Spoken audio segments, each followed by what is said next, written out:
Hvernig lífi ykkar þessa dagana? Ásdís Kristjánsdóttir, Hildur Björnsdóttir, þeir að biðja fólk að staldra við og ef ykkur orð. Jú, við erum allavega ekki mikið að staldra við held ég, sjálfar. Ég veit að þið gerir það ekki, þeir eru vonað að kjóstu gera það eins. Jú, heldur betur, það er svolítið þannig. Í Reykjavík er það eiginlega þannig að kjósendur eru að biðja okkur samtalið, sko. Fólk er orðið svo þreytt á ástandinu að það er bara kosningamiðstöðin full af mikill reytingur af fólki sem vill eiga okkur samtal. Það er gaman að fylgjast með ykkar kosningabaráttum, þið ættu að koma í rauninni mjög úr ólíkum aðstæðum. Þú veist, Ásdís, þú verandi bæjarstjóri og í meirihluta. Þú er með þreyttan meirihluta hér sem að vill breytingar eins og segir. Þannig að þetta er svona, já, það verður nóg að ræða hjá okkur í dag. Já, heldur betur. Verðum við góða 3 tíma eða eitthvað? Við verðum ekki 3 tíma. En það er svolítið skemmtilegt að því að nú erum við Hildur auðvitað bara að hitta íbúa og kjósendur og ræða málin og væntanlega munum við svolítið spekla okkur hér í dag svona viðhorf íbúa. En það sem ég heyri frá Kópavogsbúum er bara, við viljum alls ekki fá Reykjavíkurmódelið hingað yfir. Og það er smá, ég heyri það bara að aftur og aftur við erum bara að ringja hérna, ég er bara að ringja í Kópavogsbúa, ekkert endilega flokksmenn og það er bara heilt yfir ánægja með þjónustuna og bara vel flesti segja bara þetta gamla góða slagur, það er gott að búa í Kópavogi. Já. Þá sko heldur betur við. Nei, ekki. Svolítið ólík staða í Reykjavík. Við létum framkvæma fyrir okkur skoðanakönnun í febrúar og Gallup framkvæmdi hana fyrir okkur og þar kom fram að 73% borgarbúa vilja breyttar áherslur við stjórn borgarinnar eftir kosningar. Þannig að það er mikil þreyta og það var svolítið áhört líka skoðan yfirbrotið. Þetta eru kjósendur í rauninni allra flokka sem eru bara mjög ósáttir. Fólk upplifir að borgaryfirvöld séu bara löngu hægt að hlusta á íbúana, séu svolítið að reyna að ala íbúana upp, hafa vit fyrir þeim hvernig þeir eiga að lifa lífinu, hvernig þeir eiga að ferðast, hvað þeir mega borða og hvað er annað, sko, hvernig ammaliðið mega halda. Þannig að það er komin mikið langþreyta í mannskapinn og svona eftirspurn held ég eftir einhverjum breyttum áherslum og nýju fólki. Já, það verður áhugavert að fylgjast með þessu. Við ætlum að taka nokkur svona púnta hérna kosningabaráttuna og áherslurnar og allt þetta hér eftir smástund. Áður en fyrir lengra, það ætti að minna á kosningasónið, strákar, ég hef ekki myndað þessu. Ég er sé að þeir að ná í myndað þessu hérna, búlistrákarnir. Við ætlum að vera með kosningasón á Efrihæð Austurbæjarbíó á laugardagskvöld, þar sem við ætlum að fá góða vinn okkar, Hjörvar Hafliðason, til að vera með okkur, ég og Stefanínar og Þórður Gunnarsson verðum hérna að fara yfir kosninguna. Allt sent út á YouTube rás þjóðmála og það verður live, þetta verður áhorfendur í sal líka. Þetta verður hörku gaman. Gerir ráð fyrir þessi stuðningsyfirlýsing við Samfylkinguna sem verður hérna á neðri hæðinni með sína kosningavöku, já. Við kannski læðumst niður og tökum stöðuna. Hún getur svolítið súr með að við kannanir en hérna, það verður gaman að sjá það. En gaman að sjá hérna rótgróin Kópavogsbúi, Hjörvar Hafliða. Hann veit hvergi annars það að vera. Nákvæmlega, svo getið ég kíkt yfir til okkar á Brasa. Já. Þegar þið hafið klárað ykkar, þannig að við erum bara rétt hjá. Brasa, NASA.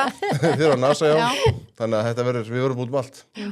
Þarna verður þetta, veit ekki frá kjötkomurinu eins og eru hér í dag. Þetta er meiri veislan sem að Jónut senda okkur. Svakalega flott. Ég leit að vita að þið var að koma og hann dekstraði við okkur. Þetta er alveg, þetta er degudagur í dag. Þannig að þið væðið þetta að vera algjör ófjörmna við það. Síðan verður þetta frá kampænsfélaginu veitingar og frá Kalda. Hér er sumarkaldi mættur. Þannig að svo er þetta til óafengur bjór líka frá Kalda því að það má auðvitað það sko.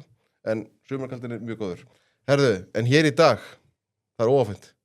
Við erum að taka upp kl. 11 hérna á morgni, 50. Já, vel við hæfi. Þannig að þú veist. Við Hildur erum eftir að fara að hitta kjósendur. Já, það væri kannski. Þannig að ég var nú einhvern veginn með þetta þegar þú varst hérna, Hildur. Þetta er náttúrulega mjög gott. Og ég sagði það sko þegar útsendingu lauk en ekki í útsendingu. Þannig ég skulda þetta komment. Þetta var með því betra sem ég smakkaði svona óafengu. Það var logið mér. Já. Þannig að þetta fæst á kampænsfélaginu. Þetta frábæra óafenga freyðin. En hvernig eru þessi síðustu dagar hjá okkur? Erilsamir, við getum sagt það.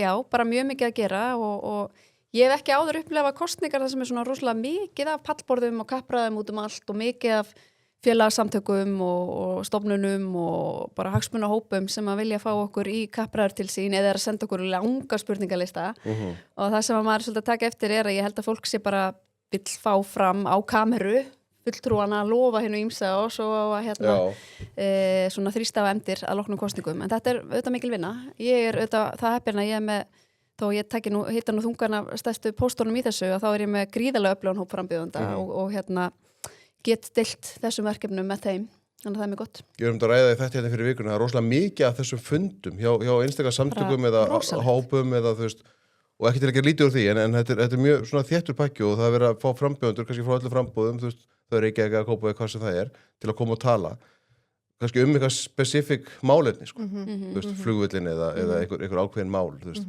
þannig þetta er svona, er þetta flókið eða er þetta, þú veist, þetta þið myndu aldrei segja að þetta verið tímasóun, en þú veist, en hvernig fer þetta með tíma frambjóðenda? Það er bara mismunandi, sko, ég meina auðvitað þurfa nýju frambjóðendur kannski að setja sig vel inn í mál og það eru ákveðin póstar sem að bara kannski ég verð að taka eða aðrir frambjóðendur sem hafa verið lengur á fleti.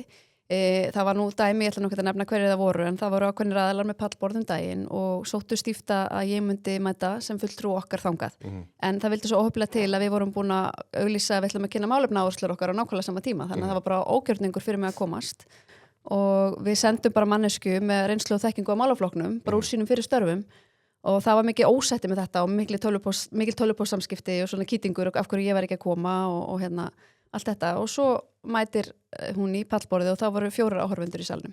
Þannig að það þarf auðvitað líka svolítið að passa eða að taka svona tíma frambjóðanda, þú veist, að það sé þá allavega til einhvers. Þú veist, það var ekki einu svona útsending eða neitt svoleiðis. Þannig að auðvitað þurfa mann að svolítið passa upp þetta. Já. En þetta eru mjög langir dagar hjá okkur og kannski, þú veist, það er alveg líka í Kópavogi búin að vera pallborð og auðvitað fundir og við reynum að mæta auðvitað á alla þessa fundi og bara ná að snerta á kjósendum og ræða áherslur okkar. Og það sem kannski mér hefur fundist við þessar pallborðsumræður að það hefur svolítið vantað að við höfum náð að ræða okkar áherslur. Þetta hefur verið meira svona, finnst mér bara einhvern veginn samfylkingin að ráðast á Kópavogsmódelið og svo maður þarf auðvitað bara að svara fyrir það og svo líka svona, þú veist, þetta er svona meira búið að vera á þessum stað heldur en bara fyrir hvað standiði. Og ég verð að segja fyrir mitt leyti, ég veit ekki ennþá fyrir hvað samfylkingu stendur annað en bara að grafa undan Kópavogsmódelinu og innleiða Reykjavíkurmódelið til Kópavogsbæjar, bæði í leikskólamálum, í samgöngumálum og í skattastefnu líka og rekstramálum. Svo veit ég ekki eins og fyrir hvað Viðreisn stendur eða hvað þá miðflokkurinn, hvort þetta sé vinstri að hægri flokkur. Finnst það svolítið óþægilegt, þú veist, ég hefði alveg viljað svona fá meira rými til að ræða áherslur. En talandi ég verð að nefna það, því þetta, það var einmitt, það eru auðvitað mjög margir sem vilja fá okkur á fund og ræða auðvitað bara málefni Kópavogsbæjar. Svo voru það þannig að vinir Kópavogs, sem eru sko með 2 bæjarfulltrúa í bæjarstjórn Kópavogs, héldu fundi í gær og buðu öllum oddvitum til að mæta. Þetta var svona eins og að vera ætlast til þess að ég var að fara að mæti í pallborð hjá samfylkingunni eða Viðreisn. En það vill svo til að ég var tvíbókuð, þannig ég komst ekki. En það auðvitað er búið að slá því upp að sjálfstæðisflokkurinn mætti ekki á pallborðsumræður hjá vinum Kópavogs. Þú veist, það er alveg þarna drögu við línuna. Sko. Við erum ekki að mæta í pallborð hjá öðrum stjórnmálaflokkum. Og þó að vinir Kópavogs sé ekki að bjóða sig fram núna, þá er þetta eftir sem áður stjórnmálaflokkum með 2 bæjarfulltrúa í bæjarstjórn Kópavogs. En það voru umræður bara þess eðlis. Það hefur verið að spyrja okkur hvað okkur finnst stefnu vina Kópavogs í hinum á þessum málum. Þannig að við svona drögum líka línuna hvert við mætum, en auðvitað reynum við að taka þátt í umræðanum bara en þegar þú, eins og þú varstist, þú fyrir vetur byrjar auðvitað að undirbúa einhverja kosningabaráttu og veist það eru kosningar í vor. Þú varst vantarlega ekki búin að sjá fyrir að forsætisráðherra myndi koma og taka þinn bæ sérstaklega út, að þinn stjórnunarstíl. Ég var ekki búin að gera ráð fyrir því og kom mér nú bara svolítið á óvart þegar hún steig svona fram. Hún gerði það auðvitað bara þarna 1. maí. Nei, hún byrjaði undan, var náttúrulega mætt þarna fyrir utan rúmfattalæðurinn í Kópavogi að boða bara áherslur samfylkingar á landsvísu. Það sem að fyrst og fremst eru áherslur þeirra að grafa undan Kópavogsmódelinu sem og líka að lögfesta leikskólastigið og svo sem er svolítið áhugavert í þessum efnum að ég held að verið daginn eftir að 2 dögum síðar stígur ráðherra málaflokksins fram og segir bara, þetta er ekkert að fara að gerast. Sko mála á fjöllum. Já, og svo var auðvitað samfylkingi líka að lofa ýmsum útgjöldum úr ríkissjóði sem að hvorki Viðreisn Flokkur fólksins könnuðust við.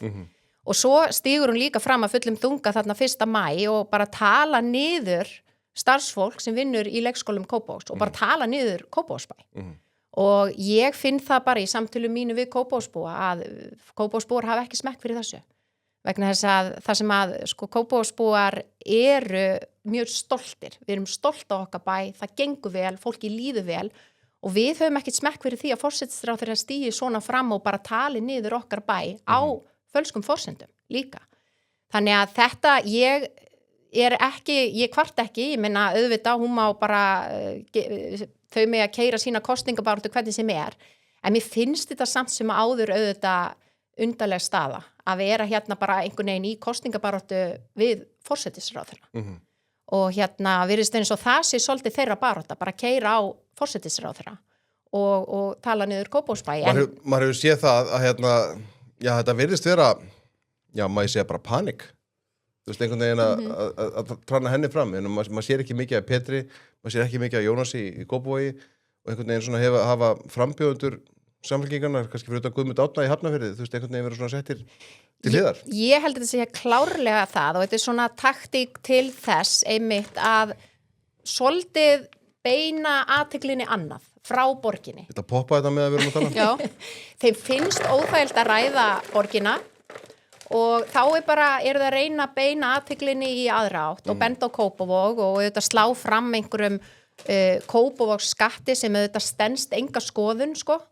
Og ég get bara vel farið yfir það hér á eftir en mér finnst í stað þess, sko, ef við ekki bara ræða barnaskattin sem samfylkingin búin að vera að keyra á bara hér í borginni undanfarin áratug. Jú, ég ætla að koma að því á eftir. Og við ræðum það vendalega eftir, en þú veist, þetta auðvitað bara ekkit annað en það verið að beina spjótum, þau vilja ekki að athyglin sé á borginni vegna þess að það vita allir hver staðan þar og borgarbúar auðvitað finna mest fyrir því. Fáðu ykkur hérna, setjum það með ykkar. Já, takk. Það er margir sem fá sér svona á laugardagskvöld, nóga popp, þannig að hérna, popp og súkkulaði. Mjög gott, mjög gott. Við vorum ég var með hérna Ingvar Þór og Konráð í þætti á mánudag þriðjudaginn og hérna þá svona við tókum aðeins svona gömlu kallar röfl hérna í þættunum það sem sagt þessar fæslur á samfélagsmiðlum eða þessi myndbönd sem við verðum að gera og hérna Icebox Challenge og alls konar dót og þið hafið tekið þátt í þessu líka og fleiri. Og þú veist, og við svona punktum var þess á að þú veist, við vorum kannski eitthvað aðeins að svona bara herðu, þú veist, þetta komið út í allt þetta, þú veist, hérna borða sterka vængi eða hvað sem ekki búin að gera þetta allt saman. Þeir eru búin að taka þátt í einhverjum svona grínum myndböndum. Og ég veit að þetta er skemmtilegt og þetta gefur nýja sína á kjósendur og svona, þú veist, en langar aðeins til að spyrja ykkur bara, þú veist, er þetta einhvern veginn, þú veist, er þetta að ná í gegn eða, þú veist, hefur þetta einhver áhrif eða er þetta bara eitthvað fíflaskapur eða hvaða? Sko, ég var á samstöðinni með henni Sönnu á dögunum og hún var svolítið að barma sér yfir því að hérna, henni finnst ekki hafa farið nógu mikil svona málefnalega umræða fram í þessari kosningabaráttu, fáir vildu ræða málefnin við hana og það væri bara fíflagangur. Ég er mjög ósammála því, mér finnst mjög margir hafa viljað ræða málefnin við mig og mér finnst ég hafa fengið alveg víða tækifæri til að gera það. Hitt hefur svona verið að einhverju leyti. Ég hefði frekar getað kvartað í síðustu kosningum og það var ekkert svona, sem við getum kallað svona human interest efni í þeim kosningum, það var allt bara sneri að stefnumálunum og þessi eins og bara hérna, ég fór í vængjaþáttinn og bara á döðum mínum átti ég von, en ég fekk gríðarlega mikil viðbröð við þeim þætti. Já. Og þá kannski fá kjósendur tækifæri til að sjá á manni einhverjar aðrar hliðar. Ég er búin að vera 8 ár í minnihluta og því fylgir bara óttalega mikið nöldur, sérstaklega þegar samfylkingin við völd í Reykjavík, þá þarf maður bara að nöldra mjög mikið og fólk kannski fær ekkert alveg að sjá hina hliðina á manni sem að, veist, þetta er líka einhverju leiti eitthvað svona persónukjör og við erum eins og í borginni, fólk er að máta sig, hver vil ég að sé minn borgarstjóri. Þannig að ég kvart ekki undir þessu. Mér finnst þetta hefur bara verið mjög hóflegt á mínum mati að því ég hef fengið mjög mörg tækifæri í rauninni til þess að fjalla málefnin. Já. Við höfum, sko, ég hef ekki farið inn að vængja þátt eða var ekki líka einhver heit sósa eða var það í sama þætti? Já. Eða köld fata held yfir mig en hérna, ég tek alveg undir þetta samt með Hildi, sko, kjósendur vilja líka kynnast persónunni. Að því að þegar maður sem pólitíkus úr tala fyrir þínum málefnum að þá maður kannski maður öðru sögðu í hinnu daglega lífi og við höfum svolítið verið að reyna að keyra á það líka og ég fór hérna fyrr í vetur af stað með þættin á Trúnómi Bæjó og þá ég bara að keyra Kópavogsbæ, fæ alls konar fólk uppi, meðal annars Hjörvar Hafliða, hann kom í bílinn minn og bara ræða bæinn okkar og bara svona sína kannski bæði aðra hlið á mér sem og líka bara tala upp bæinn okkar og þetta voru ekki allt Kópavogsbúar en einhvers konar svona tenging. Svo höfum við líka, ég gerði það nú daginn að bling, bling, bling, bling Patrikur var geggja, en Ásdís Bæjó Svo hann var að leysa þig af, já Hann var að leysa mig af Það bara, mér finnst hann skemmtilegur, mér finnst hann flottur þetta er bara klárstrákur, hægri maður og bara skemmtilegt aðeins að lyfta sig upp því að ég held líka að kjósendur fái leið á því að vera bara að hlusta á málefnin og Alveg áhersluna. pottþétt, sko. Það þurfum svona aðeins líka að hafa gaman í lífinu. Já. Fínt að hafa eitthvað smá balans á þessu. Já, svo erum við líka með myndbönd það sem einmitt við erum að draga fram áherslur okkar, bæði fyrir ungu kynslóna, fyrir fjölskyldufólk og fyrir eldri borgara og við gerum það líka. Þannig að þetta er svona, mér finnst alltaf lægi að hafa svona blönda af þessu öllu. Mér finnst þetta alltaf læg, mér finnst þetta bara brot af því sem er að gerast en allavega ég fengi jákvæð viðbröð við því. Já. Að því ég hef kannski ekki oft fengið tækifæri til að sína ykkur aðra hliðar á mér og ég sé ekki alltaf óksla reið kennslukona eins og sumir hafa haldið. Þannig að Ertu kölluð það? Já, mér finnst þetta að þú ert svo reið, svona eins og reið kennslukona. Þegar maður er alltaf að lesa yfir þessu samfélgingafólki í pistilinn. Bara svolítið fyndið sko, en það er náttúrulega ég er mjög jákvæð að eðlisfari sko, og almennt bara mjög létt þannig að ég hef þurft að vera í þessu svona neikvæða nöldur hlutverki í 8 ár og það er svolítið mann starf þegar maður er í minnihluta að benda á það sem að misferst og þegar þú ert í minnihluti í Reykjavík og mjög margt misferst að þá ertu svolítið mikið neikvæður. Já. Ég sá að það var könnun sem birtist í gær á miðvikudegi því að það voru í kappræðum á sín hérna í gærkvöldi, mjög löngum kappræðum, 3 tímar. Já, 3 tímar, okkur var sagt þetta eru 2 og svo var þetta bara mjög frjálslegt og lengt í 3 og ég var á hælum þannig að ég vil þig krós. Þú ert líka á stregaskóm núna. Já, ég er á stregaskóm í dag. Já, þess að þau eru að vera góð ekkoskóm. Þið þurfa að vera vel skóaðar inn í barátuna. Heldur betur. Þið þurfa að labba mikið, standa mikið. Þannig að þetta var könnun sem birtist á sín í gærkvöldi fyrir í aðdraganda þessara kappræðna. Þá er sjálfstæðar þar að mælast með 28%. Samfylkingin fylgi hennar hefur dalað. Já, það hefur dalað. Þau eru ekki að ná flugi og þau eru ekki að ná vopnum sínum í þessari baráttu. Þau eru þarna með nýjan oddvita sem að þau töldu geta náð fram einhverjum hughrifum breytingar. Þau hafa hins vegar ekkert sýnt á spilin að neinu leiti hvað felst í þessum breytingum annað en bara nýtt andlit með líki lestinni sko. Mikið af fólki sem að ég meina núverandi borgarstjóri er á listanum og Skúli Helgason sem hefur borðið ábyrgð á leikskóla og grunnskólamálum borgarinnar, hann er á listanum. Þannig að þau hefur ekki náð flugi og eins og við vorum að ræða þetta áðan og þá hafa þau svolítið reynt að bræða á það ráð, það hefur svona gripið sig örvænting og hún er mjög augljós. Það er verið að tefla Kristrúnu fram, hún er auðvitað greiðlega vinsæll stjórnmálamaður á Íslandi, svona á landsvísu og maður tekur eftir að það er verið að nota hana í auglýsingaefni til að mynda í kappræðunum ekki að þá erum við með auglýsingu sjálfstæðismenn og þá auðvitað bara sem oddviti er ég að mæla fyrir þeirri auglýsingu en Kristrún er í auglýsingu samfélkingarinnar. Það er svona athyglisvert og svo tekið eftir á auglýsingaskiltum að verða að draga úr myndum á frambjóðundum og það er bara komið texti. Þannig að og svo eru þau auðvitað beitur svona alls konar bellibröðum, þau eru auðvitað með Ásdísi á heilanum sko sem er mjög athyglisvert og bara Rós, takt eftir í hennar hnappagat en svo eru þau sko líka í svona furðu, þau eru búin að vera að reyna einhvern veginn að skrökva því að kjósendum í Reykjavík það sé á stefnuskrá sjálfstæðismanna að selja orkuveituna og ég þurfti sem er því miður ekki rétt. Já, þú veist það eru margir sem að vilja það en ég held að það sé svona heilt yfir þá vilji kjósendur í Reykjavík það ekki og það er ekki á stefnuskrá okkar. Við hins vegar verið skýr með það að við munum fara í eignasölu að við viljum ekki að borgin sé í samkeppnisrekstri við viljum selja ljósleðaran og Carpfix og Malbyggunstöðun Höfða en ekki svona hitaveitu, vassveitu, rafmagnsveitu sem er svona kjarnin í orkuveitunni.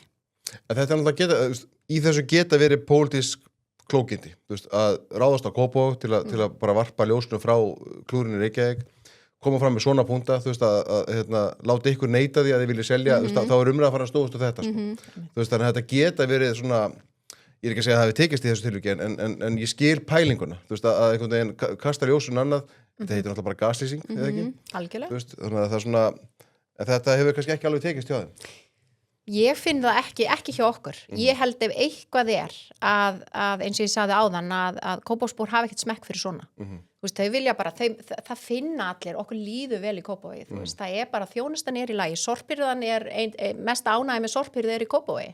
Snjómosturinn er í lagi og við þurfum ekki að vera með einhverja handbók eins og var skrifið hér fyrir vetur eða síðast ári hjá Reykjavíkurborg og það eru bara þessi handbók um vetrarþjónustu og við erum ekki að skipta okkur að hvernig ammælin eru eða þú veist og svo líka auðvitað skipti mál og ég heyri það að þegar ég tala við Kópavogsbúa þau finna það að fasteignagjöldin hafa lækkað þau hafa lækkað einna mest á höfuðborgarsvæðinu og eru þau lægstu á höfuðborgarsvæðinu og þetta skiptir máli fyrir Kópavogsbúa og þetta er ekki bara einhverjir hægri menn, þú veist, þetta skiptir líka bara máli, þú veist, bara heimili finna fyrir því og sérstaklega á tímum sem þessum þegar auðvitað við erum að missa tökin á verðbólgunni, hún er bara á uppleið og vextir á uppleið og skattar að hækka, að þá auðvitað kunna heimilin vel að meta það að við erum hér að standa vörðum góðan rekstur og við erum að lækka álögur á okkar íbúa. Þannig að ég held að þetta útspil þeirra sé ekki endilega að fara að skila neinu, það sjá allir í gegnum þetta bara panik, ekkit annað, þau ætla bara að keyra á kristrun og það auðvitað bara frálegt að hugsa til þess að forsætisráðherra formann í flokks stilt fram í auglýsingu hléi í kappræðum í Reykjavík. Akkur ekki Pétur þar að tala til kjósenda og segja hvað hann ætlar að gera. Þannig að þetta bara endurspegla það bara að það einhver örvænting í gangi hana og ég held að kjósendur láta ekkit blekkja sig, sko. Það líka svolítið merkilegt að upplifa, sko, því ég vil meina að þessi aðferðafræði samfylkingar núna lýsir náttúrulega ákveðinu örvæntingu en líka sterkri stöðu sjálfstæðisflokksins, bæði í Kópavogi og í Reykjavík, að sko ef ég alveg hreinskilin að þá hafa sjálfstæðismenn í borginni svona í gegnum árin, undanliðin ár og kannski áratugi, það hefur svolítið óveðurský yfir okkur, við höfum svolítið neikvæð og við höfum skilgreint stefnu okkar svolítið út frá stefnu samfylkingarinnar. Þú veist, við viljum ekki það sem samfylkingin vill, hefur svolítið verið tónn okkar. En það hefur aðeins tekist að snúa þessu við. Núna samfylkingin farin að skilgreina þessu út frá því að vera ekki það sem sjálfstæðisflokkurinn er. Þú veist, við erum komið með dagskrárvaldið, við erum að setja tónin, við erum að leiða umræðuna og við settum okkur það markmið að reyna að slá svona svolítið bjartan tón í þessum kosningum og sína að við erum fólk sem ætlar að vaða í verkin og tala okkar hugmyndir og okkar sín og verkefnin sem við ætlum að vaða í strax á næsta kjörtímabili og það hefur mælst vel fyrir og þetta er auðvitað hægt þegar maður er komið með svona nýjan og ferskan hóp frambjóðanda sem horfir svolítið í sömu átt og öflug liðsheild. Þannig að ég segi, þú veist, þetta panik samfylkingarinnar og það hvað þau eru farin að skilgreina sig ekki út frá sinni stefnu, heldur út frá okkar stefnu. Það sýnir auðvitað styrk flokksins. Það er alveg magna. Svo verða svona mál eins og til dæmis eins og fánamálið. Ég veit ekki hvort ég á að kalla þetta fánamálið, en þið veitir hvað er vísi. Það er umræðan það hvort að skólar eiga að flagga til þetta fánum og svona. Þú veist, þetta er einhvern svona mál sem er í rauninni smámál en verða stórmál. Og ég veit þetta hefur rætt mikið í Kópavogi, þetta var nú tekið fyrir í Kappræðinum í gær líka. Þú veist, og verður örugglega, ég var svona moggin fara að gera það en Rúf mun örugglega taka þetta upp á morgun. Þú veist, er þetta einhvern veginn mál sem að skipta máli? Þú veist, er þetta einhvern veginn, er búið að gera stórmál og engu þarna? Ég held að þetta er ekki það sem að Kópavogsbúar eru að andvaka yfir, sko. Og hérna, miðflokkurinn var svolítið að skjóta sig þarna í fótinn og mér fannst þetta bara hálf kjánalegt að horfa á þetta miðflokksins standa fyrir utan einhvern skóla í Kópavogi í rokinu og að benda á einhvern fána. Þú veist, okkar lína hefur bara verið, við erum ekkert að miðstýra því hvað skólarnir eru að gera. Það ríkir mikið sjálfstæði hjá skólanum, sko. Og hérna eins og hvað þetta varðar, þú skólanir vita alveg hvað áskorunni þau eru að glíma við hverjum að einum skóla og við erum bara alls konar og við erum auðvitað bara að mæta okkar, þú veist, börnun okkar, það sem skiptir öllu máli er að börnunum líði vel. Þetta snýst það, að börnunum líði vel í okkar skólum og að skólanir sé í lagi og bara svona heilt yfir að þjónustan sé í lagi. Það snúast þessar kosningar, það snúast ekki einhvern fána. Það snúast það bara, hvernig er þjónustan í mínu nærumhverfi, hvernig líður mér í mínu sveitafélagi, hvernig eru lífsgæði mín og í hvaða átt ætlum við að fara? Ætlum við að fara í eins og hefur verið við líði í Reykjavík, þar sem vinstriflokkar hafa verið við völd og við erum að sjá það líka, hvaða afleiðingar það hefur að vinstriflokkar eru við völd á landsvísu. Landsmennir eru heldur betur að finna fyrir því. Eða ætlum við að halda áfram að sömu braut og þá á ég auðvitað bara við Kópavoga því að sjálfstæðismenn í Kópavogi hafa verið við völd meira og minna frá 1990. Og hérna, þannig að mér finnst þetta, þetta er búið að vera til umræði í öllum pallborðunum hjá okkur, sko, en þetta er ekki stóra máli í Kópavogi. Það er að þetta er svona auðvelt mál fyrir fjölmiðla til að pikka upp, þú veist, þá að fólk sé ekki að spá í þessu, sko. En svo er alveg, þú veist, ég get að vissuleiti skilið sjónarmið hægri manna, sko, og það túraðast komið inn á þessu kjörtímabili, minna Reykjavíkurborgin var að flagga einhverju fánum við ráðhúsið. Nú er ekki að tala sko transfána eða í skólunum, sko. Já, það er raunin annar mál, sko. Þú veist, það er búið að vera að flagga þarna Palestínufána á Úkraínu og einhvern veginn svona deigðaskreitingar við ráðhúsið einhvern veginn, þú veist, það var að hampa sér á því. Það er bara pólitíski fána. Sem er algjör ótengt því sem ég var að nefna áðan, sko. Svo ég breiðstu þessu alveg ótengt hinsegin fánamálinu sem er önnur umræða en já, þá veit ég ekki hvað við sátum marga klukkutíma og fundum mér á þessunum það hvort það ætti að flagga Palestínufánanum og hvort það ætti að flagga grænlenska fánanum og ég laði fram tillögu fyrir ári síðan hvort við ættum ekki að flagga íslenska fánanum bara degi hverjum fyrir utan ráðhúsið og það hefur bara ekki ennþá neitt fengist til að afgreiða þá tillögu, það er ofsalega erfitt fyrir þau að stiga það skref og við auðvitað í sveitarstjórnarmálum förum ekki með utanríkismál, við erum ekki með neina nefnd sem að fjallar þessi mál og ástæðulaust fyrir okkur að vera að taka afstöðu í einhverju svona málum, jafnvel þú ástæðan getur verið sjálfsögð, sko.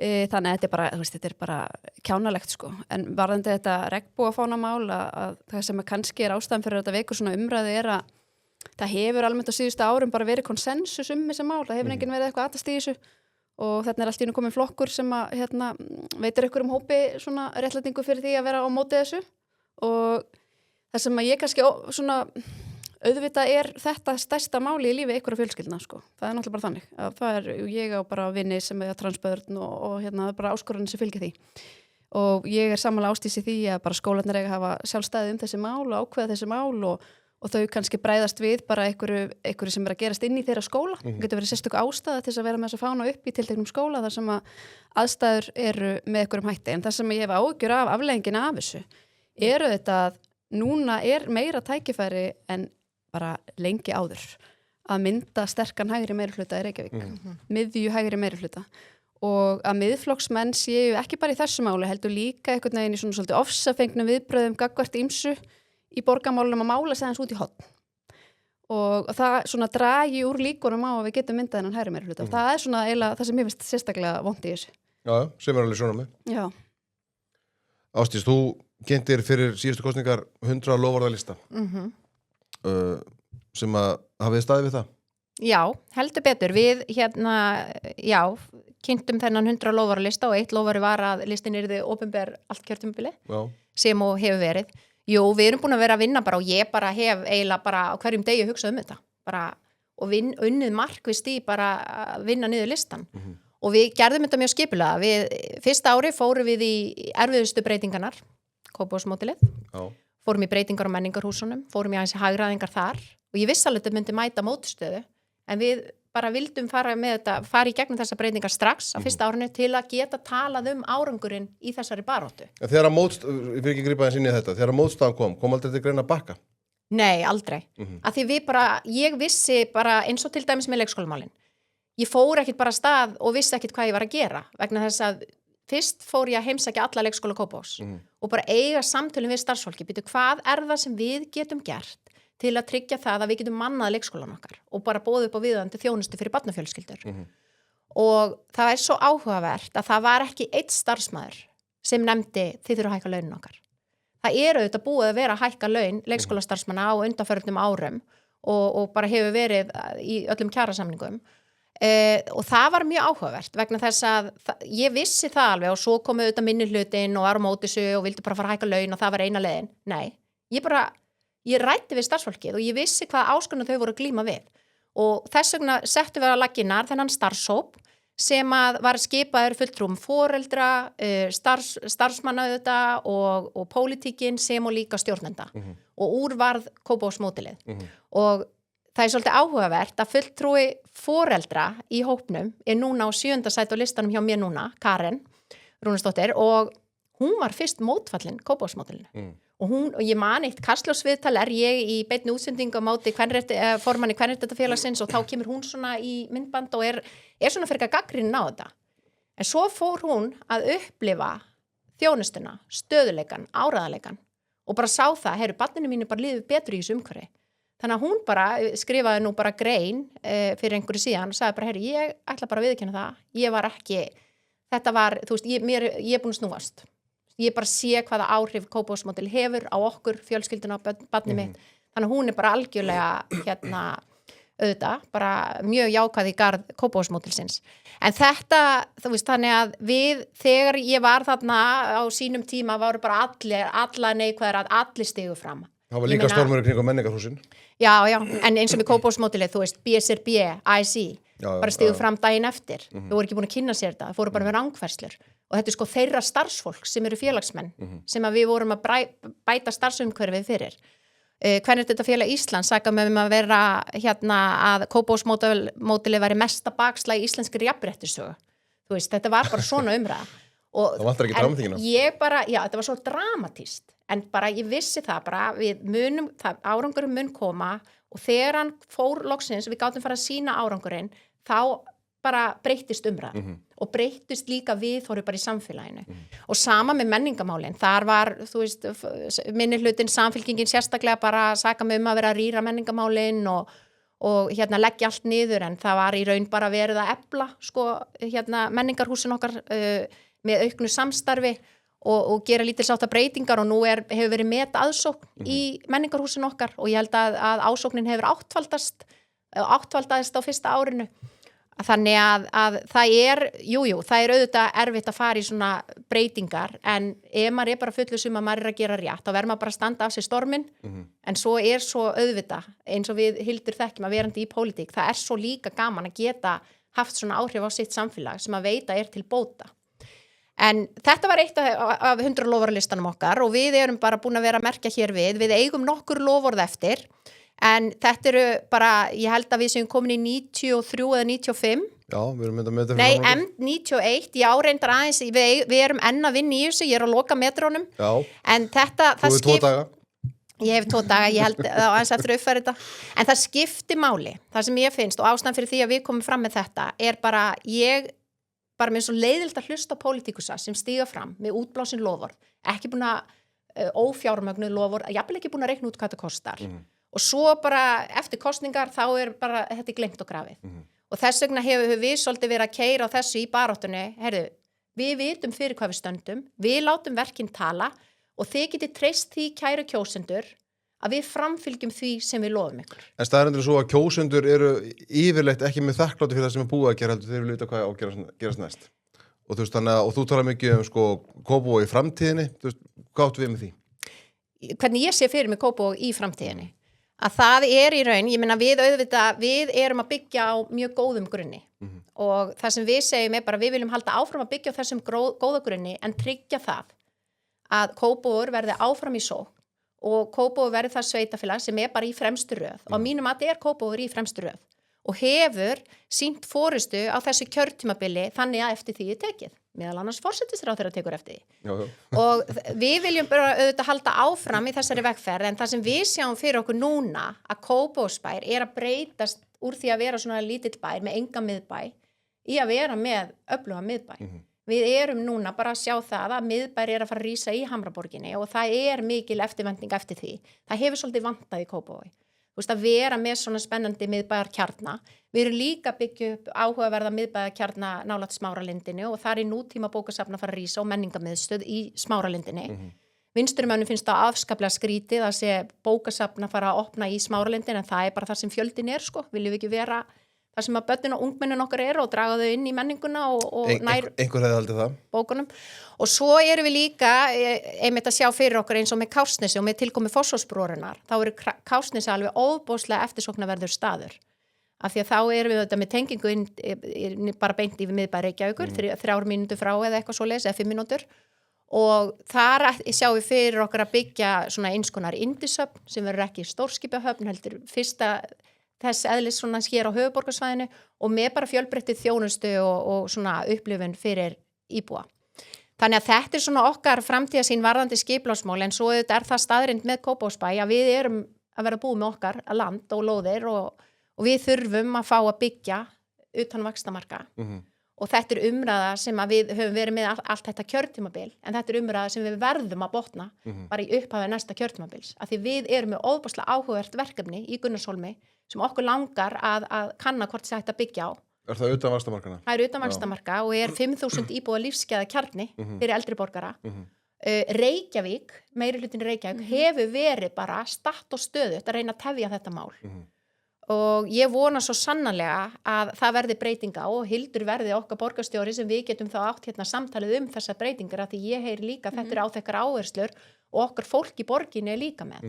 Við verðum að stækja sér vaxtamörk að því að forsendur þetta bara brostnar. Við erum ekki að tryggja nægt framboð fyrir íbúan okkar og við verðum þess vegna að byggja á stærra svæði og það bara svo áhugavert í þessu efnum að þá alltaf lausn vinstri manna byggjum bara óhagnaðardrifin leigufélög í staðinn. Þú veist, það engin lausn. Þú ert ekki að byggja eitthvað óhagnaðardrifið og hagkvæmt ef þú ert ekki að auka framboðið. Við verðum að auka framboðið.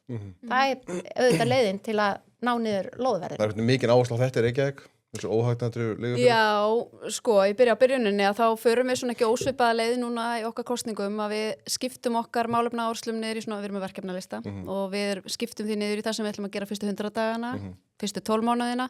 Og svo það sem við teljum okkur þurfa 4 ár til að klára og þetta alltaf aðgengilegt á vefsíðun okkar og við munum einmitt hafa það aðgengilegt allt kjörtímabilið. Þetta eru þetta svona módelið kannski í stærri mynd, módel frá Davíð Oddssyni þegar hann kynnti svona loforðalista á sín tíma og hvatti fólk til að klippa það út og geyma og fylgja eftir hvernig hann stæði sig og við ætlum að gera það.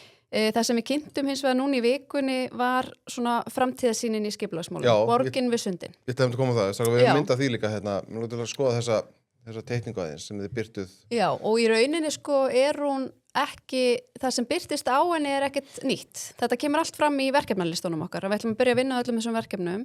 Þetta í grunninn sem skemmtilegt, það muna kannski einhverjir eftir baráttu sjálfstæðismanna fyrir 20 árum síðan, árið 2006, þegar þeir kynna til sögunar sem þá var kallað Eyjabyggð og það í grunninn þessi teikning. Við fengum heimild til að byggja ofan á gömlu teikningunni, þá var gert reyndar ráð fyrir meiri byggð á öllum eyjunum, það búið að friðlýsa það meira og minna núna og taka þá möguleika burt, en það sem við erum að teikna þarna upp eru framtíðar uppbyggingasvæði. Og nú erum við vonandi að fara að íta og það þarf núna að fara að íta á staða Sundabraut sem hefur verið í umræðinu lengur en ég hef lifað, komist á koppinn og við viljum að hún verði að hluta í göngum. Með tilkomu Sundabrautar þá opnast auðvitað tækifæri á mikið meiri byggð og ólíkt Kópavogi þá eigum við í Reykjavík nóg á landi. Það hefur bara verið skipuleg lóðaskortstefna og þvermóðska í átt að því að skipulegja land austarlega í borginni.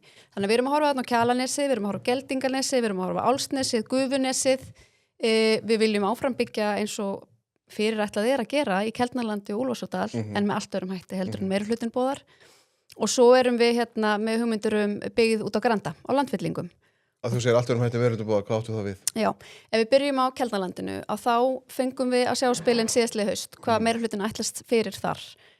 Keldnalandi eina fjármögnunarleiðum samgöngusáttmálans og menn vonast til að fá úr þessu landi 50 milljarða. Og til að ná inn þessum 50 milljörðum þarf byggðin að vera svakalega þétt. Þannig ég hef sagt, þetta eitt af því sem ég hef ágjör af við fjármögnun samgöngusáttmálans, við erum ekki að fara að fá 50 milljarða út úr Keldnalandinu. Þarna fyrirhugað að reisa byggð þar sem eiga að vera 12.000 íbúar, 6.000 störf, 2.230 bílastæði og reikniði nú, þú veist, þetta bara mjög takmarkaðu fjöldi bílastæða. Bílastæðahúsin, það verður enginn með bílastæði við heimili sitt. Það verða 8 miðlæg bílastæðahús þar sem að þú bara happa glappa hvort þú náir stæði og það verður ekkert endilega í húsin nálægt heimiliðinu. Langstærstur eða meginþorri íbúa eigi að ferðast með borgarlínu. Þetta bara algjörlega óraunhæft og verktakar hefa þegar stigið fram og sagt við munum aldrei kaupa byggingarétt í þessu hverfi. Við vitum, við höfum brent okkur á að byggja í Reykjavík þar sem að borgaryfirvöld reyna að stjórnast mjög í því hvers konar byggingar við megum byggja og þá ótalinn bara stjórnsýslan og afskiptin sem að borgin hefur auðvitað sem að valda miklum kostnað. En borgin er að skipta sig mjög mikið af því hvers konar íbúðum að byggja og hversu mörg bílastæðin mega vera og allt þetta og þessar íbúður seljast ekki. Og þarna eru öfgarnar bara miklu meiri. Þannig að við viljum breyta því. Svo við færum yfir í Úlfarsárdalinn því að ríkisstjórnin á samt Heiðu borgarstjóra kynnti með pomp og prakt að þau ætluðu sér að byggja 10.000 íbúður í Úlfarsárdal og byrja á 4.000 íbúðum í höllum eins og svæðið kallast í Úlfarsárdalnum og það er endar búið að draga eitthvað aðeins úr íbúðamagninu en mér reiknaðist það til að þarna væri verið að gera ráð fyrir þéttleika sem samsvarar 2-földu fellahverfi og ef við förum núna inn í umræðum þetta óhagnaðardrifna húsnæði að þarna á að vera mikil áhersla á félagslegt húsnæði, óhagnaðardrifið húsnæði fyrir fólk í félagslegum vanda sem tekjulága hópa og annað slíkt. Ég mjög gagnrýnin á þetta. Ég auðvitað gagnrýnin á þennan mikla þéttleika. Við þurfum að byggja byggðina þarna í Úlfarsárdalnum meira í samræmi við það hvernig hverfið en ég mjög ósátt við þessa hræðilegu félagslegu blöndun sem þarna fyrir hugað. Þetta ekki eitthvað 30-50-40%? Jú, og bara ég hélt að við verum bara allstaðar í húnu vestrana heimi búin að átta okkur á að þetta hræðileg hugmynd. Allar rannsóknir, hvort sem þær eru á Norðurlöndum eða Bandaríkjunum eða annar staðar á Vesturlöndum, benda til þess að það bara mjög slæmt að skipuleggja byggð með þessum hætti og mér bara mjög umhugað að barn sem að því að við sjálfstæðismenn tölum fyrir jöfnum tækifærum og við verðum auðvitað að jafna tækifæri barna því þau ráða ekki inn í hvað aðstæður þau fæðast og ef að þú ert með barn sem fæðist inn í félagslega erfiðar aðstæður eða mikla fátækt og kemur því fyrir í hverfi þar sem að svona margir aðrir og kannski flestir sem þau munu umgangast í nákvæmlega sömu stöðu þá bendar rannsóknin til þess að barnið líklegra til að sækja sér æðri menntun, til þess að brjótast upp félagslega stigan, það líklegra til að lendi verið hjónaböndum og bara öll þeirra framtíðar möguleika þar eru verri. Og það ekki að vera að taka þátt í íþróttastarfi? Það ólíklegra til að taka þátt í íþróttastarfi, ólíklegra til að ganga vel í námi, ólíklegra til að átta sig á hvaða möguleika það hefur í lífinu. Þannig að við auðvitað viljum bara miklu heilbrigðari blöndu og viðskiptaráð gerði nú úttekt á húsnæðismarkaði og húsnæðisáformum borgarinnar fyrir nokkrum mánuðum síðan og þar kom í ljós að næstu því helmingur af því sem fyrirhugað að byggja í Reykjavík á næstu árum óhagnaðardrifið húsnæði. Og við bara auðvitað, við höfum alltaf staðið með að það sé heilbrigt félagslegt gerfi og við séum með félagsbústaði og reyndar teljum rekstur félagsbústaði bara í járnum og það lítil velta eða engin velta með félagslegt húsnæði. Ég spurði ekkert út í svo tölur og það í rauninni bara þannig að þú ferð út bara á hinsta degi. Jafnvel þó við sjáum að það ákveðin hópur, hann ekki stór en það ákveðin hópur sem mjög tekjuhár sem býr ennþá inn í félagsbústöðum. Þetta algjörlega galið. Algjörlega galið og þessu fólki eigum við að styðja það út úr kerfinu inn á markaðin. Við sjálfstæðismenn viljum auðvitað bara heilbrigðan húsnæðismarkað og hvernig náum við því? Það auðvitað bara með því að brjóta nýtt land, skipuleggja ný hverfi, byggja meira og skapa bara aðstæður þar sem fleiri geta eignast sitt eigið heimili. Því að bara besta leiðin til að tryggja fólki örugt húsnæði að það eigi sína eigin eign og það auðvitað besta leiðin líka bara til að tryggja fólki fjárhagslegt sjálfstæði. Þetta stærsta efnahagslega breytan í heimilisbókhaldinu hjá hverjum einstaklingi almennt húsnæðiskostnaður. Þannig að já, við erum bara ofsalega ósammála nálgun þessa meirihluta á húsnæðismál. Öll áhersla á óhagnaðardrifið og niðurgreitt húsnæði og það bara ekkert í íslenskri samfélagsgerð eða íslenskri samsetningu á íslensku þjóðinni sem bendir til þess að svona stór hópur þurfi meðgjöf. Nei, ég held að þið hafi báðar komið áður þáttinn til að ræða um fasteignamarkaðinn og þessi óhagnaðardrifnu leigufélög og allt þetta. Sem virðist bara vera, svo ég segi bara hreint út, einhver tóm þvæla. Það enginn að biðja þetta. Nei. Nema stjórnmálamenn, sko. Já, og einmitt, þarna talandi aftur forsætisráðherra, þá kallar hún skömminir ykkar Kópavogur fyrir að vera ekki með neitt óhagnaðardrifið leigufélag í Kópavogi. Mér finnst þetta eiginlega bara, skemm, ef ég má bara segja hlutin eins og þeir að kalla þetta óhagnaðardrifið. Í fyrsta lagi, þá hefur eigið fé Bjargs farið úr því að vera 10 milljónir í 28 milljarða á 6 árum og eigið fé getur ekki aukið svona nema með hagnaði. Þannig að þetta, þú veist, að kalla þetta óhagnaðardrifið auðvitað bara tóm þvæla. Algjörlega. Annað sem að mér finnst líka með þessi úrræði og ég held að þetta er bara eitthvað svona auglýsingabrella að segja þetta sé fyrir tekjulág heimili. Já, þetta lokað úrræði fyrir aðeins, eins og Bjarg lokað úrræði fyrir aðeins félagsmenn BSRB og ASI. Þetta ekki einu sinni fyrir tekjulægstu heimilin. Vegna þess að úthlutuna reglu þeirra komi í veg fyrir að tekjulægstu heimilin geta verið í þessu úrræði. Og það misskilning sem mér finnst svolítið verið í samfélaginu eins og þetta sé óðbúslega jákvætt verkefni til að styðja við tekjulág heimili. Nei, þau eru útilokuð frá þessu og þetta ekki einu sinni fyrir alla, bara fyrir félagsmenn ASI og BSRB. BHM á ekki verið eins og úrræði. Svo sé ég náttúrulega núna Vaffer að stofna enn eitt félagi. Það náttúrulega bara allir sem sjá, þetta ótrúlega sniðug leið til að fá einhvern hagnað, til að stofna Arðbært, þetta arðbærasta leigufélag landsins, og með meðgjöf frá ríki og einkum og sérilagi borginni. Þannig að við okkar stefni mjög skýr sjálfstæðismanna einmitt í Kópavogi og þetta bara stefna okkar sjálfstæðismanna heilt yfir. Við styðjum séreignarstefnuna. Við viljum bara tryggja það sem flesti geta átt sitt eigið húsnæði og það ekki af því að við erum að segja þeim að eigi að gera, það bara af því að kannanir sýna það að allir vilja auðvitað eigna sitt eigið húsnæði. Og þess vegna til dæmis í okkur í Kópavogsbæ, talandi félagsbústaði, félagslega kerfið okkar bara mjög gott.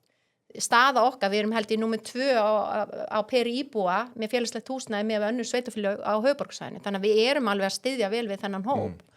En við erum líka að styðja við þann hóp sem kannski komin yfir ákveðna tekjur og þau hafa tök á því að eignast húsnæði sem félagslegt húsnæði. Þá erum við að hjálpa þeim fyrstu árin með greiðslubyrðina. Að kaupa íbúðina bara af bænum. Já, þau kaupa þá íbúðina og þannig erum við að tryggja það að fólk geti þá komist út úr þessu, út af leigumarkaði og eigna sína eigið húsnæði. En vinstri myndi vilja það ekki? Nei, þetta ekki svona í borginni. Nei, við erum með sömu áherslur og höfum ítrekað lagt til þessa leið og henni hefur alltaf verið hafnað og það þetta eins og Ásdís segir, hefur alltaf verið bara rótgróin stefna sjálfstæðismanna, það þessi séreigna stefna. Og við viljum lækka þröskuldin fyrir fólk að komast inn á svona þennan markað, húsnæðismarkað, að geta eignast sína eign. Auðvitað þarf alltaf að vera eitthvað af leiguhúsnæði, flest byrjuðum við örugglega leiguhúsnæði þegar vorum að safna okkur fyrir íbúð.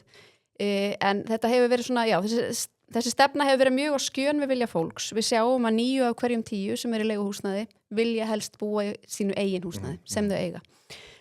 ástæðan fyrir að þröskuldurinn er svona ofsalega hár í Reykjavík eru þetta að ekki öllu en mjög miklu leyti Reykjavíkuborg að kenna.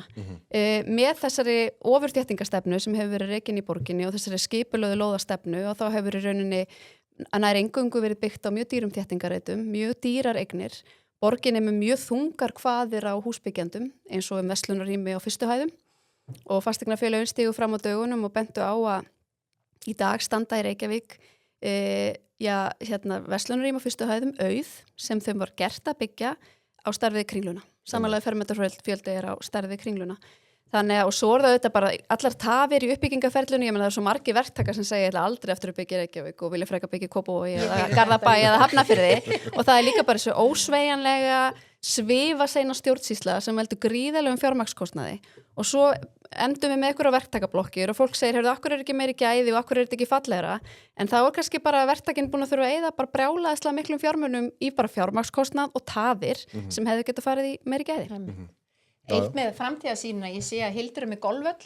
Já, ég glemdi að nefna það. Við erum líka með. Heyrðu, við erum að lofa golfvelli að því að þetta er náttúrulega sport sem að er bæði fyrir unga sem aldna og þetta er bara lýðheilsumál. Já. Lýðheilsumál bara fyrir höfuðborgarbúa. Svo ég breiði mér hérna inn í myndina nefnilega því ég átti eftir að útskýra það að þá erum við að tala fyrir golfvelli í Viðey. Það stendur nú 9 hólu en hann mætti nú alveg vera 18 hólu mín vegna. Það er hérna stærðin á Viðey. Nær því alveg vel. Og við tölum þarna fyrir að það veri vel hægt að koma fyrir allavega göngubrú þarna á Gufunesinu yfir í Viðey. Viðey eru þetta mjög vannýtt svæði. Þetta er frábært útivistarsvæði. Það sem við myndum vilja gera var að koma þarna fyrir golfvelli og klúbhúsi og saga Viðey er mjög merkileg. Þarna var rekið árum áður bara, þarna var miðstöð íslenska stjórnsýslu, þarna var rekið klaustur, þarna komu aldraðir og sjúkir til að hvílast og þarna var bruggaði bjór, þannig að það er mjög eðlilegt að það sé hægt að drekka bjór í Viðey, svona verðingu við söguna og ég meina hvað þetta fyrirstöðu það verði bara baðurlón líka sem svona einhvers konar vísun í að þetta var áður hvíldarstaður, þannig að það eru bara óþrjótandi tækifæri til að gera Viðey að útivistaparadís fyrir Reykvíkinga. Þannig að þá geta höfuðborgarbúa annarkvort tekið golfringin þarna eða á nýja golfvellinum okkar í efri byggðum Kópavogs sem við erum ætlum að skoða með GKG. Geta náð hvoru tveggja yfir nokkra daga, það er bara En sko, já, þetta var sko, ég velti fyrir mig bara, þú veist, ég hef mjög gaman á svona myndum, bara gaman að sjá svona framtíðasýn, sjá eitthvað sem er hugst til framtíðar. Ég segi bara, akkur komið ekki fyrr? Sko, það eins og ég nefndi áðan, allt sem er á þessari mynd er bara í áherslu stefnuskráin okkar, sem við kynntum fyrir nokkrum vikum síðan og eins og ég nefndi áðan, við sundurliðum þetta allt í svona tíma áætlun, þannig að allar þessar byggðir sem þarna eru nefndar, jarðgöngin sem eru fyrirhuguð, golfvöllurinn í Viðey, byggð á landfyllingum út á Granda, þetta er allt inn í verkefna áætlunin okkar. Þannig að þarna erum við bara svona með myndrænum hætti, það eru nú svona flestir sem þurfa kannski að sjá hlutina myndrænt til að átta sig á hvað við erum að leggja til og það er oft gott að eitthvað útspil upp í erminni í lokaviku í kosningum. Jú. Vissulega. Þegar ég var að kíkja svona, fyrir mig kannski, það eru ekki margir punktur eftir í þessu máli, en langar til að kíkja þess á Epic-stöðlana, strákar, búlisvinni mínir, þeir vera með okkur á laugardaginn, búlisstrákarnir, þeir ætla að stýra útsendingunni. Mjög gott. Svo ég kasti ábyrgðin á þá bara ef þetta klúrast. Nei, þetta verður Epic hjá okkur. En kíkjum inn á Epic-bæt, sjá maður stöðlana. Í Reykjavík, þar er bara, það er ekki hár stöðull að sjálfstaflokkin, 1,1, þannig að menn er ekki ráð fyrir því að sjálfstaflokkar vinna þær kosningar. Ef að sjá og hvað stöðullin á næsta borgarstjóra, Hildur Björnsdóttir 1,7, Pétur Martinsson 6, Björg Magnúsdóttir 9 og ef að sjá prófstulutallið að einhver er ekki ráð fyrir því að flokkur fari yfir eða veðmálið það hvort að flokkur fari yfir að undir 29,5%. Hvað hefur sitja á þetta? Þetta er spennandi. Hvað setja á þetta? Ég er náttúrulega engin veðmálakona, sko. Ég kann ekki svo svara þessar spurningu, sko. Þannig að Heldur þú verðið með meira en 29,5% fylgi? Sko, ég var einmitt spurðað þessu í hlaðvarpi bara áðan, hvert ég stefnið. Þetta viljum við bara vera stærst og allt það, en ég er svona svolítið að horfa á fólkið á listanum sem að maður vill ná inn. Ég er auðvitað með gríðarlega öflugan Breiðhylting í 8. sætinu, Bjarna Friðsson og svo er ég með gríðarlega öfluga konu, svona grasrótakonu úr Grafarvoginum sem hefur verið í svona grasrótastarfi fyrir íbúana í ákveðnum mótmælum gagnvart borginni, Sigrúnu Ástu. Og það er auðvitað að við erum með svo rosa mörg framboð, við erum með 23 borgarfulltrúa og 11 framboð og daginn fengum við 30% könnun og þá mældist við með 9 menninni og svo hefum við fengið 32% kannanir þess að við erum með 8 menninni og þetta fer auðvitað eftir bara hvað mikið aðkvæðum þetta er dauð og þetta er svona svolítið snúið þannig að svona óháð tölunni það væri draumur að ná 9. manni, Sigrún Ástu inn. Já. Þú hugsta meira í fjölda borgarfjöldur heldur en Ég er bara með svo geggjað frambjóðandi Já. að það er bara nær yngri átt sko, þannig að þetta fólk verður bara að komast í vinnu fyrir borgarbúa. Við Reykjavík sko, fylgi framsóknar hefur verið að aukast. Þú veist, fyrst kom inn þetta prósturhuttildi sko var 3,5 eða 4,5 og nú kom ég í 6,5. Þú veist, þannig að það er einhverjum ráð fyrir því að þeir muni ná einhverjum atkvæðum á lokasprettinum. Já, Einar er auðvitað reyndur sjónvarpsmaður og hann er nokkuð sleipur í svona kappræðum og ég vil reyndar meina að njóti tölvert góðs að því að ég er ekki hjóli hann sko. Það er nefnilega mikið að nýjum oddvitum sem að vit ekki þegar hann er að segja ykkur þvælu og hann er svolítið í mínu skjóli sko, ég læt hann svolítið komast upp með það en hann, ég vissi alltaf að hann kemist inn. Já, þú heldur hann farin? Hvað er framsóknarflokkurinn að mælast núna? Er hann í kringum þetta? Nei, svona undir og kringum 5%. Hvernig var könnunin sem við vorum að vísa á það? Það var Já, 6%? Já, ok, 6%, ok. Það er besta Þannig að hann er mæling sem inni. þeir hafa fengið. Já. Þannig að, en alltaf, þú veist, þú vorum með 3-falt meira fylgi í síðustu kosningum. Í Kópavogi, þar er sjálfstæðarflokkurinn með stjórn 1,05 á sem sigur. Hvernig menn ekki ráð fyrir hvað 34,5% fylgi? Við vorum að mælast 37 í maskinu könnunum daginn. Já. Við vorum með 33% í kosningunum. Þannig að við erum að gera ráð fyrir að við náum 5. manninum inn, honum Guðmundi, okkar. Og svo erum við með mjög öfluga í 7. sætinu. Það er þau náttúrulega bara draumur, sko, að ná 7. manninum líka inn, Hildur Einarsdóttir, sem er einmitt systir Gils. Já.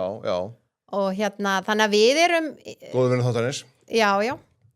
En við finnum mikið meðbyr, þú veist, það er stemning í hópnum, ótrúlega gaman að vera með svona öflugan hóp og skemmtilegt að segja frá því að við erum búin að dreifa áherslum okkar í 11.000 lúr í Kópavogi, sem er alla lúðunar í Kópavogi og bara þetta eru frambjóðendur, ættingjar, sjálfboðaliðir og vinnir.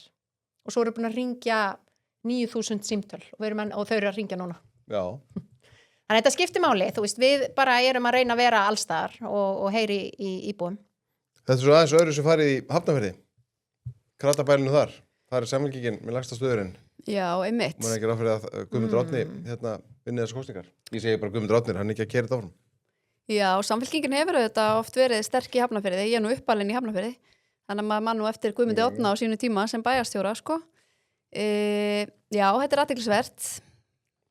Skal ekki segja hvernig þetta fer. Hvernig er þetta Akureyri strákar? Sér það fyrir neðan. Það er líka samfélkingin. Það er aftur annar staður sem hefur verið kannski svona sterkur. Samfélkingin hefur verið sterk. Og svo er, hvað Garðabær er ekki þar er sjálfstæðarflokkurinn menn ekki ráð fyrir stórsýri þar. Já. Flott. Mjög gott. En þýttu, hvernig hefur þetta reynst svo eins og í alþingiskosningunum? Já, alþingiskosningunum var þetta nokkuð spot on, sko. Í alvöru? Já, það var það hefur múið lengi að finna það, en við eigum nú mynd sem við fórum yfir veðmálin síðustu dagana. Já. Og samanborið við niðurstöðu kosninga. Ok. Og þannig í alþingiskosningum. Já, er þetta ekki hérna? Já, þetta eru fyrstu tölunni, sem komu. Einmitt. Þannig að það var aðalega Viðreisn sem var off. Þannig að svo alltaf breytist þetta eitthvað eftir kvöldinu. Þannig að þetta hefur alveg verið nokkur nálægt oft á tíðum. Ég vonandi að vera öfugt hjá okkur að við verum hærri heldur en. Já, ég mitt ég var að hugsa það saman. Herðu, það er eitt sem að mér langar til að svona bara aðeins til að ljúka þessu með sko seiðstumálin. Það er, ef við kveikjum hérna á rafstöðunni okkar frá Amper, eru það á rafmagnsbíl eða? Já. Ég held að séum meira sem eins bíl. Ok. Já. Þannig að það þurfa að setja svona Amperstöð þeim með okkur. Það kostar ekki að setja hún upp, svo borgar maður bara áskrift fyrir notkunnin á henni. Mjög þægilega stöðar. Og hlustandi þjóðum að fá 2 mánuði frí áskrift. Eitt sem er með vantarlega vel tengdur og góða hleðslu, það er Björgvin Ingi Ólafsson hjá Deloitte. Það rifjast upp fyrir mér í vikuna. Hann hélt erindi á viðskiptaþingi árið 2024. þar sem hann fjallaði þess stöðu sveitafélagana. Muni eftir þessu erindi. Og hann kom nú í þjóðmál bara held í sama dag eða daginn eftir og fór hans yfir þetta og hann var til dæmis að tala það að það er alls konar ef við hugsum, við tölum oft að vera til dæmis datadrifin, við erum að skoða gögn og til dæmis var hann að segja það í Reykjavík gastu ekki séð hvenær var í bið eftir leikskóla en þú kannst séð hversu margir voru í sundi og svona, það búið að búa til einhver gögn eitthvað sem í rauninni skiptir einhver máli á meðan það vantar kannski það sem er alveg þjónusta. og það eru 3 punktar sem hann svona sem hann, þú veist, hann fór í nokkra punktar svona 3 punktar sem kannski myndir að staldra þess við hann spurði þetta í glærunni mér spara aðtilsvægt að rífa þetta upp núna 2 árum setna, þar kom kosningar hvort eitthvað hefði breyst og hann spurði þetta í glærunni, þú veist, til dæmis þessa spurninga sorppírðin í lagi við vitum að viðskiptaráð svaraði þessa spurningu bara núna fyrir 2 dögum fyrir 2 vikum það sem kemur ljósa að íbúar Reykjavík borga mest og pyrra sem mest yfir sorppyrðu það er ekki ódýrast í Kópavogi ódýrast og mest ánægjan já, mest ánægjan, já við fórum nefnilega gaman að segja frá því við fórum í útboð fyrir ári síðan 2 og við spöruðum á hverju ári 200 milljónir útboðinu og ánægjan hefur bara aukist vel gert, fórastar mín búið Kópavogi þau tala mjög hvað sorppyrðan sé frábær, sko það er eitthvað sem við heyrum aldrei í Reykjavík þetta skiptir máli það gerir það og fólk í Reykjavík er sko með ruslakvíða það er að spara sér að henda rusli ég er ekki einu svona grínast sko því tunnurnar eru alltaf fullar og ekki tæmdar sem var alveg magnað þeim hann spurði líka hvernig gengur að stytta biðlista eftir leikskólaplásum við vitum að það búið að stytta biðlista í mörgum sveitarfélögum og við erum búin að fjalla þessu Kópavogsmódel og allt þetta en það hefur ekki gerst mikið í Reykjavík og þetta er alltaf í ólestri í Reykjavík þannig að þetta verður ekki breyst og eitt sem hann spurði líka á þessari glæru var það hvort að börnin í Reykjavík eða hvort að börnin var að læra eitthvað í skólanum þetta var allt svo sem ekki bara við Reykjavík og núna lesum við fréttir af því núna síðustu dag fyrir kosningar að það er verið að biðja tölur einkunnir það er ekki til í Reykjavík og Mosfellsbæ það til í Kópavogi já, eða þú veist við vitum auðvitað svona hvar skólinn standa en þetta er samt ekkit samræm við erum með lesfimipróf við getum séð að það er samræmt en allt annað hefur ekkert verið samræmt á undanförnum árum en þau sé núna auðvitað nýju samræmdu stöðuprófunum þá erum við þó allavega að fara að fá einhverja mælikvarða og þú hefur gert eitthvað í þessu já og ég einmitt var bara eins og grár köttur þarna upp í MMS þegar þau voru að búta til og við fengum að vera í tilraun ég kom hálfum 50% af skólanum okkur inn í þetta tilraunaverkefni til líka þróið aðeins með þeim og ég fekk að sjá bara, hvernig lítur þetta út fyrir mig sem foreldri? Hvernig munu niðurstunar líta út? Og ég bara, þetta er bara umfram mína væntingar. Þannig er ég bara að sjá að hvar börnin mín munu standa með við önnu börn í sama árgangi, sama aldri og svo framvegis og bara á landsvísu. Og sem bæjarstjóri fekk ég líka að sjá þetta og þá fannst mér það líka áhugavert af því að ég hef alveg verið að kvart undan því sem bæjarstjóri að ég veit ekkert hvar skólanir standa. Ég veit ekkert hvar stöndum við í náttúrufræði eða starffræði. Þú veist, það eru engar samræmda mælingar til. Þarna getum við séð það.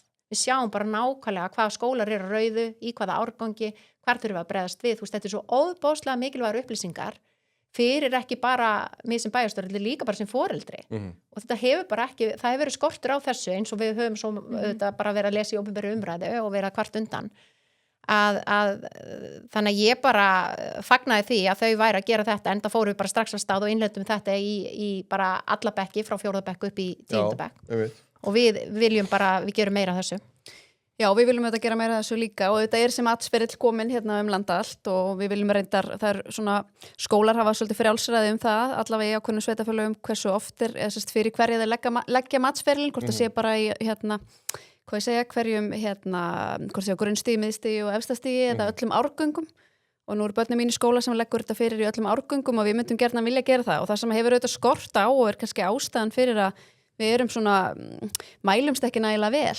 í bara alþjóðlegum samanburði skólakerfið okkar er að við höfum á síðasta minnstakosti áratug verið að veigra okkur við að mæla og við þurfum bara að vera miklu gagnadrifnar en nálgun og mæla meira árangur og þora að setja okkur bara háleit markmið og vinna að þeim en við getum ekki gert það ef við höfum ekki gögn til að sjá hverju stöndum og í raun eina samræmda mælingu sem við höfum er PISA og það hefur nú heldur betur sýnt að árangur verður lakar og lakar En það hafa krakkar enga hagsmuni því að taka PISA-próf og ganga vel Nei, en svo það er einmitt það sem ég líka heyri er bara já, en þú veist, þetta skiptir engu máli, krakkarnir koma ekkert undirbúið til leiks.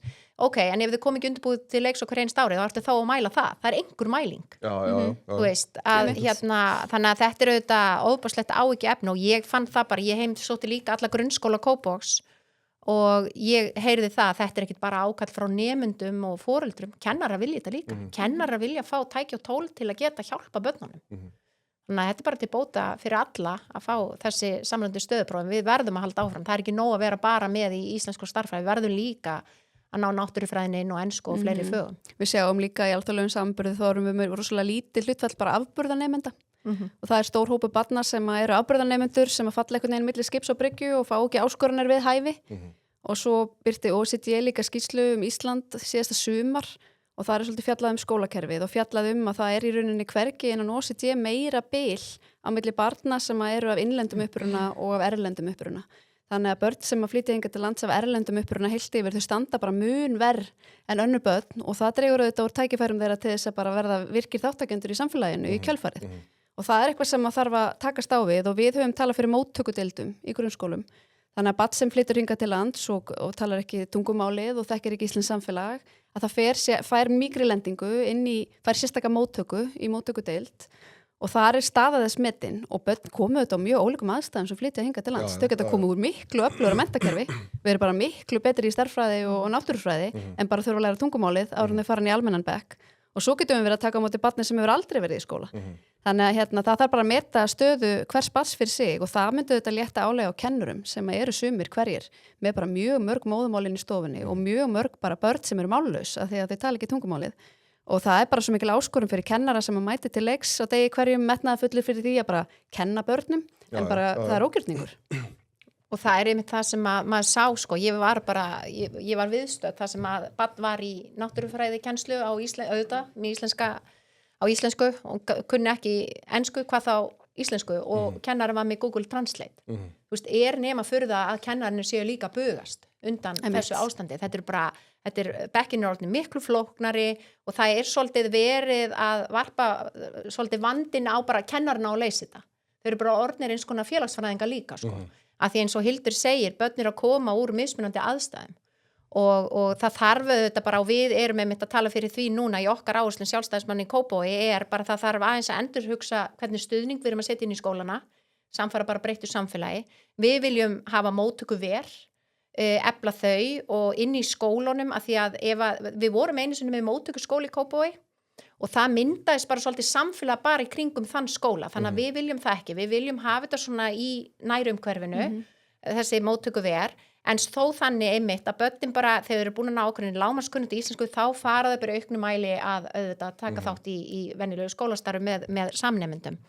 Og svo líka, ég myndi út að Hildur nefndi þessi bráðgjöru börn, að við viljum líka aðeins mæta þeim og við erum með það í okkar áherslum að þarf bara að leyfa þessum bráðgjöru börnum líka bara að vera meiri sveigjanleiki milli skólastiga. Af því að það líka ofboðslega dýrkeypt fyrir okkur ef að bráðgjör börn bara fá þennan skólaleiða og bara hrökklast skiljiði mig og verða bara lakari og kannski bara nennis ekki.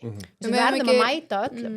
Það verður að vera framúrskarandi fólk í samfélaginu okkar og það hefur svolítið verið þannig að samfélagið hefur verið byggt þannig upp að það á sumum sviðum nánast eins og meðalmennska sé eitthvað markmið og við höfum heyrt svona sögur að þessu inn í skólakerfinu. Já, nákvæmlega. Þannig að við þurfum auðvitað á ábyrgðafólki að halda, við þurfum á framúrskarandi fólki að halda, við þurfum á fólki að halda sem sækir fram og tekur sénsa og skapar verðmæti. Öðruvísi getum við ekki staðið undir allri velferðinni sem að vinstri flokkarnir vilja boða. Þannig að það eins og þetta reiknistæmi, það gengur ekki alveg upp hjá þessu fólki. Og við erum ekki mætið sem börnum nægilega vel. Verðum að bregðast því. Nei, þetta er bara mjög áhugaverð umræða. Það var gaman að taka hana lengra. Án ég missi ykkur út í það, þá bara fór að velta þessu fyrir mér með þennan fyrirlestur Björgvins. Áhugavert 2 mánuðum seinna. Bara að horfa þetta á YouTube, ef þið googlið þetta bara, þá finnið þennan fyrirlestur þar. Og það er bara mjög athyglisvert að skoða það núna í ljósi þess hvernig hlutin hafa þróast á síðustu 2 árum.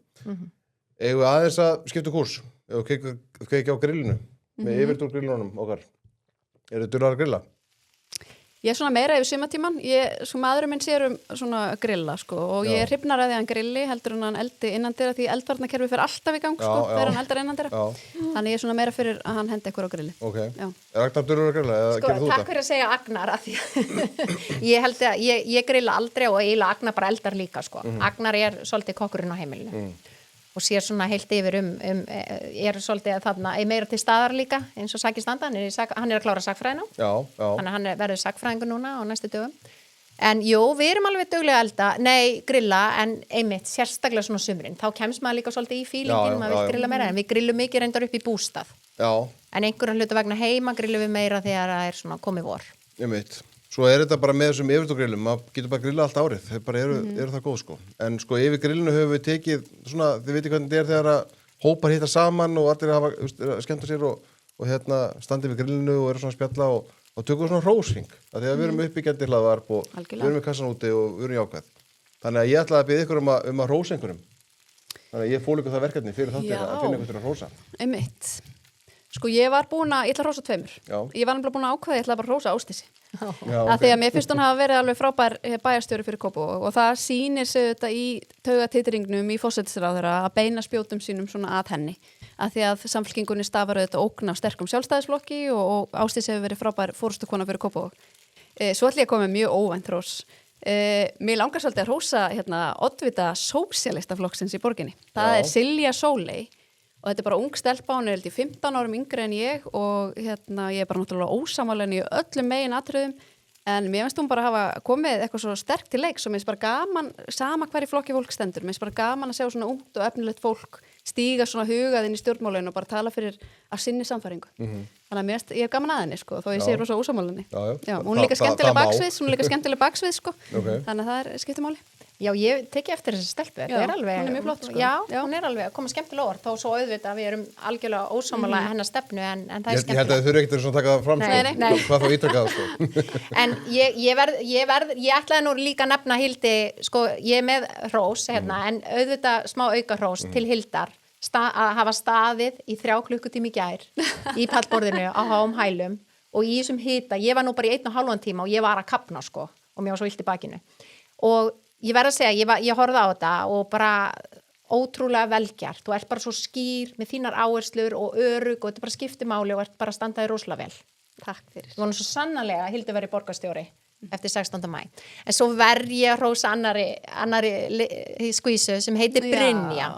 Þessi, við bjöggum þetta til að því hún kallar sig alltaf litli bæjarstjórun á kosningaskrifstofun okkar. Þetta er sem sagt, þetta er stelpa sem er dóttir Hauks sem er í 18. sæti hjá okkur, mætir á hverjum degi, alltaf til í slaginn, hún er búin að mæta alla viðburði með okkur í vöflur og pullu, við erum að grilla pulsur og annað fyrir utan sundlaugarnar og hún er bara svo jákvæð og skemmtileg og henni finnst þetta svo gaman að ég verð að fá að hrósa litlu Brynju því að svona típu þurfum við að hafa á kosningaskrifstofun. Ég finn það líka bara, hún smittar út frá sér og hún er vel að því komin.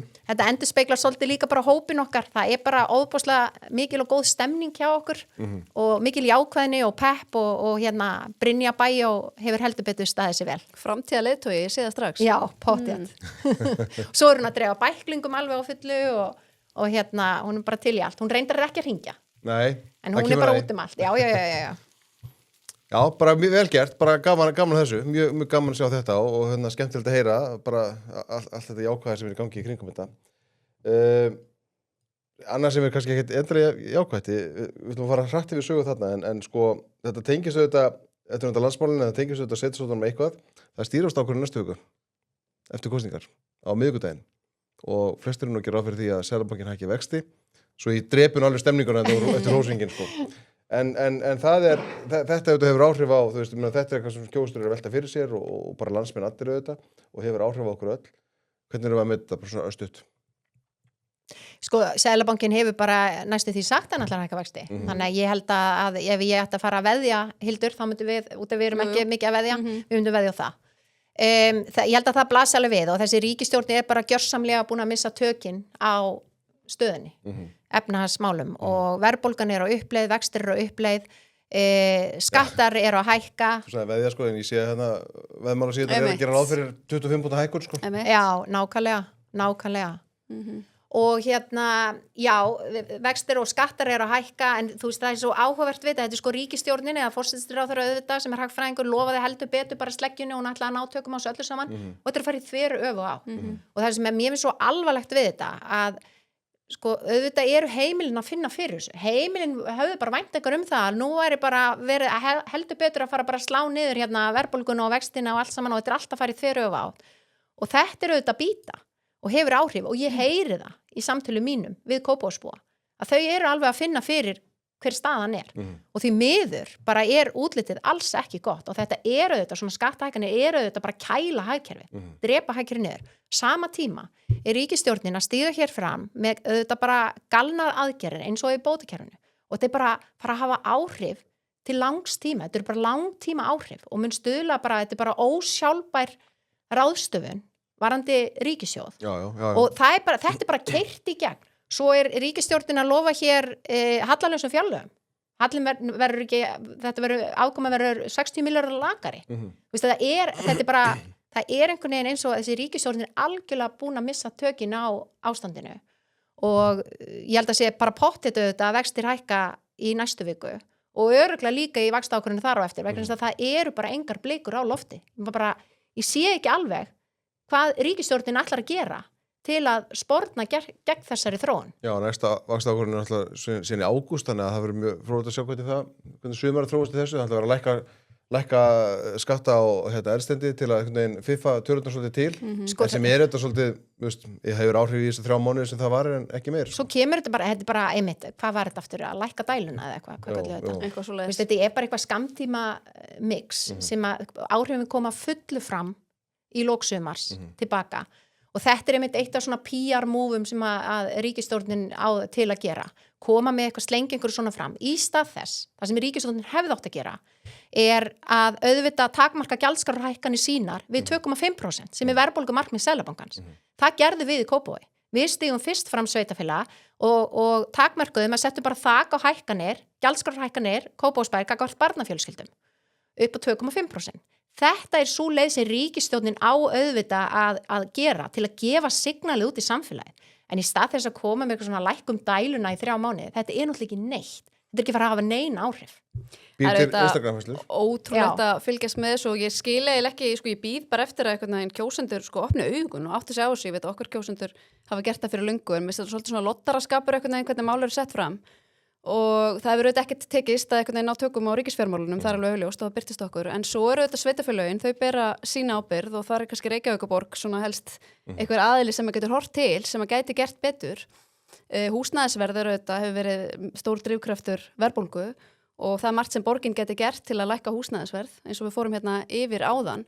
Og svo hefur borgin líka verið með launahækkanir umfram almennamarkaðan og gerðan leitt launaþróun í landinu, þannig að það eru svona ýmsir þættir sem að sveitarfélög geta gert og sérstaklega Reykjavíkurborg með hvernig hún er rekin í dag sem að gæti hreyft nálina með jákvæðum hætti. Já.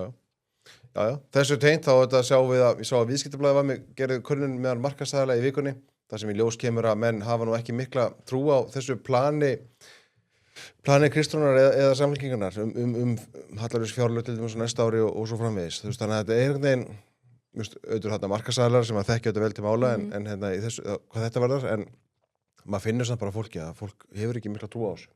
Er líka einhver aðgerið framundan sem að er að fara að breyta stöðinni? Þú veist, ég bara, þau auðvitað á fyrstu dögum stigu fram með kynningu frá starfshópi einhverja hagræðingar. Þú veist, það verður ekkert gert. Það var bara leikþáttur, sko. Það var bara, mér varst það reyndar frábæra tillögur. Já, það voru margar mjög góða. En það er ekki búið að gera neitt og ég get ekki séð að sé eitthvað framundan sem mun snúa sig við, sko. Það er líka svo athyglisvert að því að nú er Kristrún farin að koma með plönin á minn vettvang í Reykjavíkurborg, hún er svolítið svona stjórnast í þessum sveitastjórnarkosningum og við sjáum eins og við nefndum áðan hvernig er verið að tefla henni fram. Og hún er komið með plan fyrir leikskólamálin í Reykjavík og þegar þetta er svona málaflokkur sem maður er vel inn í, maður er eiginlega bara á ekki orð yfir hvað þetta er mikið rugl og þau boða lögfestingu leikskólastíksins sem einhver að töfra lausn og eins og einhver nefndum daginn, það er bara svona eins og lögfesta gott veður, þú veist, það er bara ekki tækt. Veruleikinni sáu þetta að það vantar 2600 leikskólakennari til starfa á Íslandi í dag með að við leikskólalög sem gerir ráð fyrir að 2/3 starfsmanna leikskóla séu fagmenntaðir sem að bara fæstir ná þessum hlutvöllum, einhverjir en fæstir. Við erum að sjá að eftir að leikskólakennaranámi var lengt að þá fækkar þeim sem útskrifast úr leikskólakennaranámi ári hverju. Það eru 83 að meðaltali núna á síðustu árum sem hafa verið að útskrifast og ég var nú tíma þegar Bjarni Ben var forsætisráðherra þá skipaði hann mig formann hóps brúun umönnunabilsins og þannig ég var formaðurinn í nokkra mánuði þar til að ríkisstjórnin springur, Kristrún verður forsætisráðherra og losa sig við mig og fær þarna nýjan aðila. En þessi hópur skila skýrslu og þar er talað lögfestingu leikskólastigsins en það er ekkert verið að ávarpa hvernig á að manna þessa leikskóla. Samt kemur fram mjög áhugaverð tölfræði í þessari skýrslu sem ég hef verið að draga fram og Haraldur, formaður félags leikskólakennara, bara skrifað hverja ritröðuna á fætur annari af bara einhvern veginn þetta narratíf mitt, en gleymir alveg að nefna að hann er einn af skýrsluhöfundum og ég er bara að vísa í skýrsluna hans. Þarna er verið að fjalla þetta að það vanti þennan fjölda leikskólakennara. Það eru þetta fáir sem útskrifast á ári hverju. það myndi taka 35 ár á þessum hraða að ná að útskrifa 2600 leikskólakennara á meðan á 20 ára tímabili mun helmingur leikskólakennarastéttarinnar fara á eftirlaun. Þú veist, þetta er einhver ógjörningur, einhver ómöguleiki og svo segir Samfylkingin við ætlum að tryggja 1500 ný leikskólapláss á næsta kjörtímabili og við ætlum að setja 600 milljónir í mönnun á leikskólanum. 600 milljónir duga svona kannski fyrir bara gróft á talið 60 stöðugildum, 250 leikskólaplássum. Þannig að þau ætla ekki að manna hinn 1250. Þú veist, þetta er bara eitthvað bull og maður getur bara ekkert setið undir svo fólk trúir þessu. Og mér er bara svo misbúið að ég er búin að vera að bara pæla í svona leikskólamálum síðan ég byrja fyrir 8 árum og maður hefur hort á Kópó og Garðabæ og Hafnarfjörð, öll fara í sín módel sem eru svipuð einhverju leyti og ólíka öðru og bara búin að leysa þetta vel. Og við erum auðvitað í aðeins öðru umhverfi. Þið erum með 19 leikskóla, er ekki rétt muni hjá mér í Kópói, 22 fyrir ekki. Við erum með 23 með Ísaskóla. Vel gert. Við erum með 90. Þú veist, þeir þurft að vera 100 og við erum með náttúrulega algjöran bráðavanda í Reykjavík. Þannig að við munum alltaf þurfa að fara í svolítið svona fjölbreytta lausnir í Reykjavík til að leysa þetta. En það þarf bara að tala við fólk af einhverjum heiðarleika. Ég meina, annað sko, nú er ég ekki að tala hana Kristrúnu en aftur, ég var með Sönnu á samstöðunum daginn. Og þar situr hún og segir, þú veist, það er bara, húsnæði er bara mannréttindi og við höfum bara að tryggja fólki, allir eigi bara að fá húsnæði á vegum borgarna sem það vilja og við höfum bara að byggja meira félagslegt húsnæði með því að veðsetja eignasafn félagsbústaða meira. Að veðsetja það 70% og berum þetta saman við fasteignafélögin. Þau veðsetja sitt eignasafn 70%. Já, ok, hver er munurinn? Fasteignafélögin rukka markaðsverð. Það er sósíalistaflokkurinn að boða þá að það verður rukka markaðsverð hjá félagsbústöðum í rekstri sem stendur í játnum nú í dag. Þú veist, þetta er bara svo mikið bull og mann er svo misboðið að hlusta á fólk. Tala við bara eins og Sönnu, bara indalis og bara ótrúlega sérmerandi og bara indal stúlka sko og kona. En hún er að tala við okkar minnstu bræður sko. Og hún er bara að skrökva að þeim og það er, þú veist, að svara þessu aldrei neitt sko. Fjölmiðlar spyrja heldur ekki endilega spurninga í kringum þetta sko. Alls ekki. Nei, og mér finnst þetta bara aftur að Samfylkingum með þetta lögfesta leikskólastígi sko, eins og Hildur er bara búin að lýsa, þetta er náttúrulega bara algjörlega óraunhæft í kennaraskorti sem blasir við og er bara raungerast núna. Og ég var mjög gagnrýnin á þessa skýrslu sem kom út hérna í Áslók og meðal annars það var engin, það var 1 fulltrúi sveitafélagi í hópnum af einhverjum, hvað voruð mörg? Þetta voru einhverju 20 eða eitthvað. Já, og það til dæmis við lögðum til að það væri fulltrúi foreldra til að kannski sjóna með fjölskyldunar fekk að komast að það var algjörlega. Nei, það var bara eitthvað svona embættismenn úr ráðuneytunum. Það var 1 fulltrúi og það var borgarstjóri. Og það var ekkert haft samband við sveitafélögin á höfuðborgarsvæðinu eða bara almennt sveitafélögin. Við fengum bara kynningu á þessu, þetta var komið út. Og mér var svo misboðið að sjá þetta. Og bara líka það er svo falleg hugsun að lögfesta leikskólastigið, en þú veist, einmitt, óraunhæft í ljósi þess að það er kennaraskortur, við þurfum fyrst að tryggja það að við fáum kennara til starfa, en svo er líka annað sem er auðvitað graf alvarlegt er að Samfylkingin er auðvitað bara að lofa, þetta kostar svona 15 milljarða, að bara ef við myndum ná að ráða inn fagfólkið, að þá myndi þetta kosta 15 milljarða og af því að vera lögfesta leikskólastigið, að þá þarf ríkissjóður að borga það. Það er ekki tækt að lögfesta eitthvað og sem kostar fjármagn og láta svo bara sveitafélögin sporin hræða í þeim efnum. Og það hefur sveitafélögin hafa farið halloka af samskipti sínum við ríkið. Já, ég finn aðeins að því Inga Sæland auðvitað steig fram og þetta var alls ekki greinilega rætt með alviðrisnæra flokks hólsins, þannig að þetta var svolítið svona sólóspil hjá forsætisráðherra. Og hún stígur auðvitað bara fram og segir þetta er ekkert að vera að gerast á næstunni. Og svo er bara sami, þú veist, eins og Kristrún er núna að tala um hennar Kópavogsskatt. Að það sé einhver Kópavogsskattur í Kópavogi af því að gjaldskráin okkar er öðru sér heldur en í Reykjavík. En sko, og segir meðal annars að Kópavogsskattur leggst þyngst á tekjulægstu heimilin. Já, en þú veist, aftur, það virðist verið eins og sé bara, þau skil ekki Kópavogsmódelið. Kópavogsmódelið grípur vel tekjul á heimili. Kópavogsmódelið er sko bara búin að passa það að tekjul á heimili eru jafnvel að greiða lægri leikskólagjöld í núverandi módeli heldur en í gamla. Og við sjáum það bara í þeim könnunum sem við höfum verið að keyra, sem 1500 foreldrar eru að svara, að tekjulægstu heimilin eru ánægust með Kópavogsmódeli. Og annað sem ég finnst nefnilega mjög alvarlegt að vera að kalla þetta einhvern Kópavogsskatt er að meðaltali eru heimili í Kópavogi að greiða lægri leikskólagjöld í Kópavogsmódelinu heldur en í gamla. Og það er bæði af því að við erum með rúmaafslætti og grípum þessi tekjulega á heimili betur heldur en í gamla módelinu. Þriðjungur foreldrar eru að greiða engin leikskólagjöld af því að við erum með 6 tímar gjaldfrjálsa. Og svo eru við, þú veist, þannig og dvalatíminn hefur verið að stytta sannanlega sem var markmiðið með breytingunni. Og þú veist, þannig að það sjá það allir að þetta er auðvitað ekki Kópavogsskattur. En á móti kemur og þá ríkir hins vegar skattur í bóðir Samfylkingarinnar í borginni. Og þetta er skattur sem leggst á tekjulægstu heimilin líka. Og sem dæmi, bara við vorum í fyrsta skipti núna að ná inntökualdrinu niður í 12 mánaða. hann er hvað, 22 mánaða eða eitthvað Það svoleiðis er erfitt að fá þær tölur en það er eitthvað svoleiðis, já. Hildur hefur svona, ég var aðeins verið að fá upplýsingar frá Hildi einmitt, að þetta er svona 22 mánaða og bara, ef við hugsum það bara, tekjulágra einstaklingar á lágmarkslaunum þarf að bíða í ár eftir leikskólaplássi. Það kostar viðkomandi í tekjutap 5 milljónir króna ári. Þetta er barnaskattur samfylkingarinnar, sannanlega, sem er bara að gerast í borginni. Við það bætist, auðvitað, það eru engin lokunadagar í Kópavogi, 11.000 lokunadagar og einu skólaári í Reykjavík sem snertir 70% leikskólabarna. Þannig að mér finnst líka það fyrir að setja verðmiða á þetta og það er með ólíkindum hvernig samfylkingin hefur auðvitað bara í hverju einustu kosningabaráttu alltaf vera að lofa öllu fögru í leikskólamálunum en virða núna algjörlega að vettu í gæði þjónustunar og hvað nákvæmlega eru þau að boða. Þannig að mér finnst bara samfylkingin í þessari kosningabaráttu vera bara að skila algjörlega auðu í leikskólamálunum. Enga lausnir. Og fjölskyldur verður þetta bara fyrir Reykjavík og skatti og hann er fólkin í því að fólk býður og verður fyrir greiðlegu tekjutapi alla þessa mánuði sem þau býða eftir þjónustu. Þannig að þetta er svo frústrarandi að horfa einhvern veginn á vinstriflokkana að lofa fólki öllu fögru og koma fram með einhver plön sem að bara stemma ekki. Það er bara engin leið að fá þau til að stemma og einmitt bara Sanna sem einhvern veginn fær ofta að vera algjör súkkulaðiklina í umræðinni sem boðar hérna stórkostlega uppbyggingu og félagslegu húsnæði með aukinni skuldsetningu félagsbústaða og ber það saman við eitthvað fasteignafélög á markaði og ætla að ljúga því að fólki að það verði eitthvað hagstæð leiga. Þetta er bara della. Það gengur ekki upp. Nei. Þetta er nefnilega svo hættulegt sko með öll þessu loforð og bara við erum hérna að stíga fram með raunhæf loforð og erum búin að kostnaða með þetta og svo stíga aðri flokka með loforð er ekki eins og búin að kostnaða með þetta. Og ég tók eftir því að samfylkingin í Kópavogi er að lofa í því að öll börn í Kópavogi fá að stunda eina íþrótt ókipis og ég er búin að láta kostnaða með þetta. Já, þetta er loforð upp á 500 til 700 milljónir króna hverju einasta ári. Þú veist, og oddviti samfylkingarna var spurður úti þetta í pallborði í gær.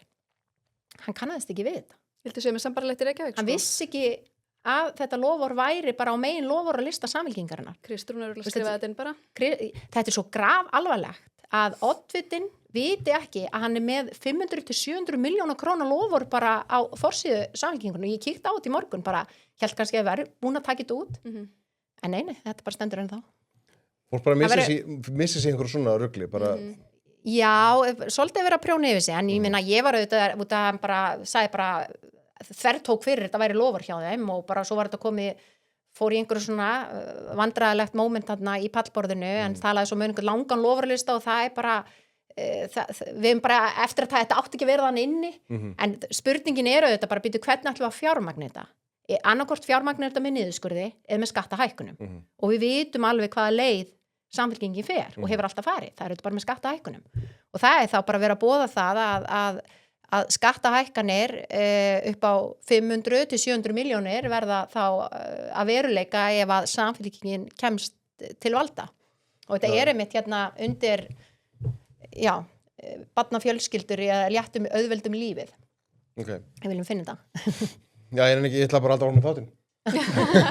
Nefnum ekki að leysa stefnu samfylkingarinnar. Nei. Nei, þetta er bara, þú veist, sko, öll þessu umræða þetta hjá okkur í dag, hún er þetta, ef maður er að draga þetta saman, af því að maður er oft velt þessu fyrir, svo ég held ég að spurt ykkur báðar þegar þið hefur komið þetta og við múttum rætt þetta, sko, hvort að sveitarstjórnarmál snúist eitthvað hægri og vinstri, hvort að þetta sé í rauninni hægt að meta einhvern veginn pólitíkinni sveitarstjórnum út frá einhverjum hægri og vinstri sjónarmiðum.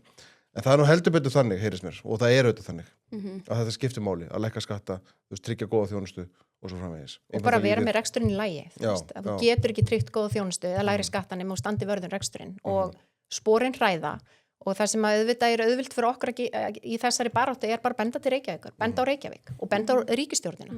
Þetta er bara sýnir svart og hvítu, það skiptir máli hverjir er að stýra. Og það sé svona að staði verðum góðan rekstur en samt sem á líka verið að lækka álögur á fólk og fyrirtæki sem og líka auðvitað er góður rekstur grunnur að góðri þjónustu og grunnurinn að velferðinni. En það skiptir máli. Mér finnst þessar kosningar alveg sem sveitarstjórnarmálum eins og á landsvísu snúast líka það bara hvort viltu fara í þessa átt, þú veist, hægri áttina sem við erum að boða, við erum áþekkar áherslu svo sem. Eða fara bara þá leið sem hefur verið við líði í Reykjavík í 3 áratugi.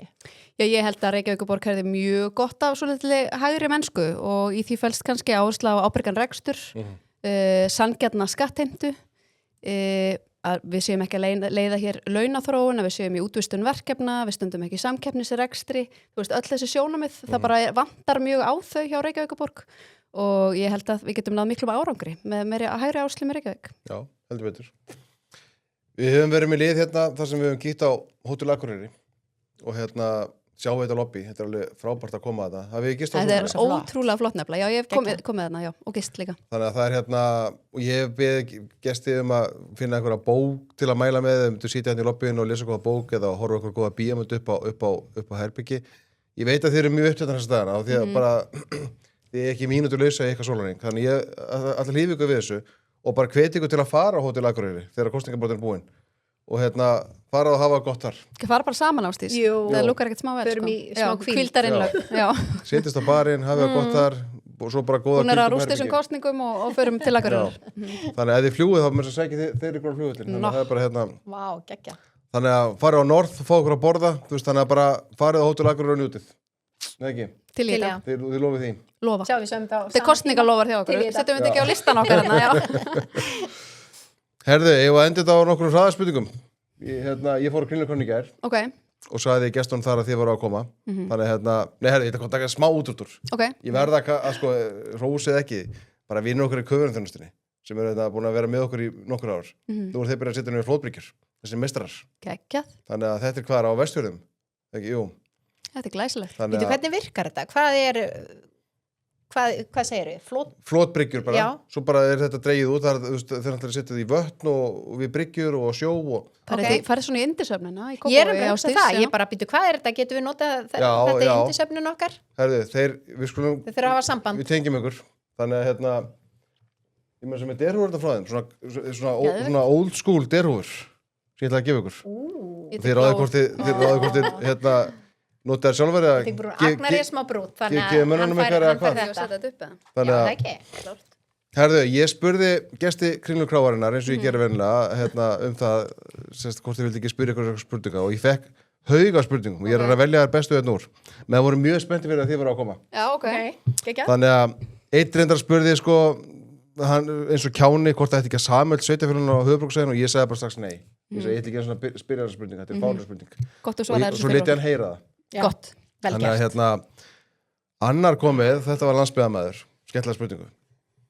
Upp á bæjarstjórinn á landsbyggðinni. Á landsbyggðinni? Mér dettur strax bara hjá Ásthildur Sturludóttir, vinkon okkar. Já. Hún bara glæsilega bæjarstjóri. Hún er geggjöð. Ég fór beint þangað. Já, út af Hildur er búin að segja Ásthildur, hún er náttúrulega alveg æðisleg. Ég ætla að segja Íris Róbertsdóttir. Já. Við höfum verið alveg, ég kynst henni vel á þessum síðustu 4 árum, hún er náttúrulega reynslubolti. Þið komið saman í þáttu mínu þegar, þú og Íris. Já, alveg rétt, já. Og eru náttúrulega komin aftur í flokkinu okkar. Heldur betur, það var frábært að fá hana tilbaka. Já. Síðan er þetta spurningin sem getur bara slátra stjórnmálamönnum, sko. Þú veist, til dæmis þeir Ásdísar, er það Breiðablik eða HK? Þú veist að sem bæjarstjóri get ég ekki gert upp á milli. Ég vissi, ég fengi eitthvað svona hundleeld svar, sko. Já, gleyma Gerplu líka og fleiri. Nei, þetta er ekki hægt. Það var bara eins og að spyrja því KR eða eitthvað annað, sko. KR, alltaf. Ég þóra alveg svo þessu. Ég sko alveg upp á miklu leyti í Hafnarfirði. Ertu ekki að fara upp í framheimil og eftir? Ég bara elsku íþróttafélaginu Reykjavík, en ég er alveg upp í Hafnarfirði sem KR-ingur. Pappi fór bara, við keyrðum með okkur og keyptum flugeldana í KR, svo er ég gift bara svakalega rótgrónum KR-ingi. Þannig að ég var bara látið sofa á sófanum öll kvöldi, ég var ekki KR-ingur, sko. Og mynda þeir sjá í gegnum þetta ef Hildur var að segja eitthvað annað. Já, ok. Er það morgunútvarp eða hlaðvarp í bílnum? Hlaðvarp. Ég myndi segja, sko, já, þetta er náttúrulega mótnana. Jú, hlaðvarp. Oftast þjóðmál, auðvitað. Já, það er veldig fundið. Síðan hérna spurning þín Ásdís, hversu freistandi er að skóla Kristrúnu til í hagfræði reglulega? Það er mjög freistandi. Já. Það er það. Ég held að ég og Kristrún höfum aldrei verið saman í þætti einmitt að ræða efnahagsmálin. En stundum bara... Ég á mjög erfitt með stundum að hlusta á hana af því ég er bara svo óbóðslega ósammála hennar stefnu og skoðunum og hvernig hún svona færi rök fyrir sínu máli á hagfræðilegan máta. Þannig að ég væri mjög til í að við myndum einhvern tíma að mætast. Já, ég væri bara mjög til í að sjá það líka. Já, heldur betur sko. Hvort er mikil væri færni í pólitík, þolinmæði eða þrjóska? Allavega fyrir mín 8 ár þá hefur þolinmæði verið alveg svakalegur kostur. Já, það ákveðið naglabretti að vera dregin yfir að vera 8 ár í minnihluta í borgarstjórn og það á okkur það á okkur gangi vel í dag, það gerist ekki sjálfur sér, það búið að vinna fyrir þessu. Já. Þannig að það þolinmæði og þrjóska þetta sem að kemur manni hingað. Já, ég held að þrjóska vera líka svolítið ákveðin sko, en ég finn það líka, það er óbúslega mikilvægt að vera með þolinmæðina sko. Ég smá óþolinmóð og starfsfólki mitt gerir svolítið grín að mér sko, enda pæli að fá bæjarstjór með 100 lofar á lista. Það er bara, þú veist, þetta hefði ekki tekist nema starfsfólki væri til í að hlaupa hratt með mér.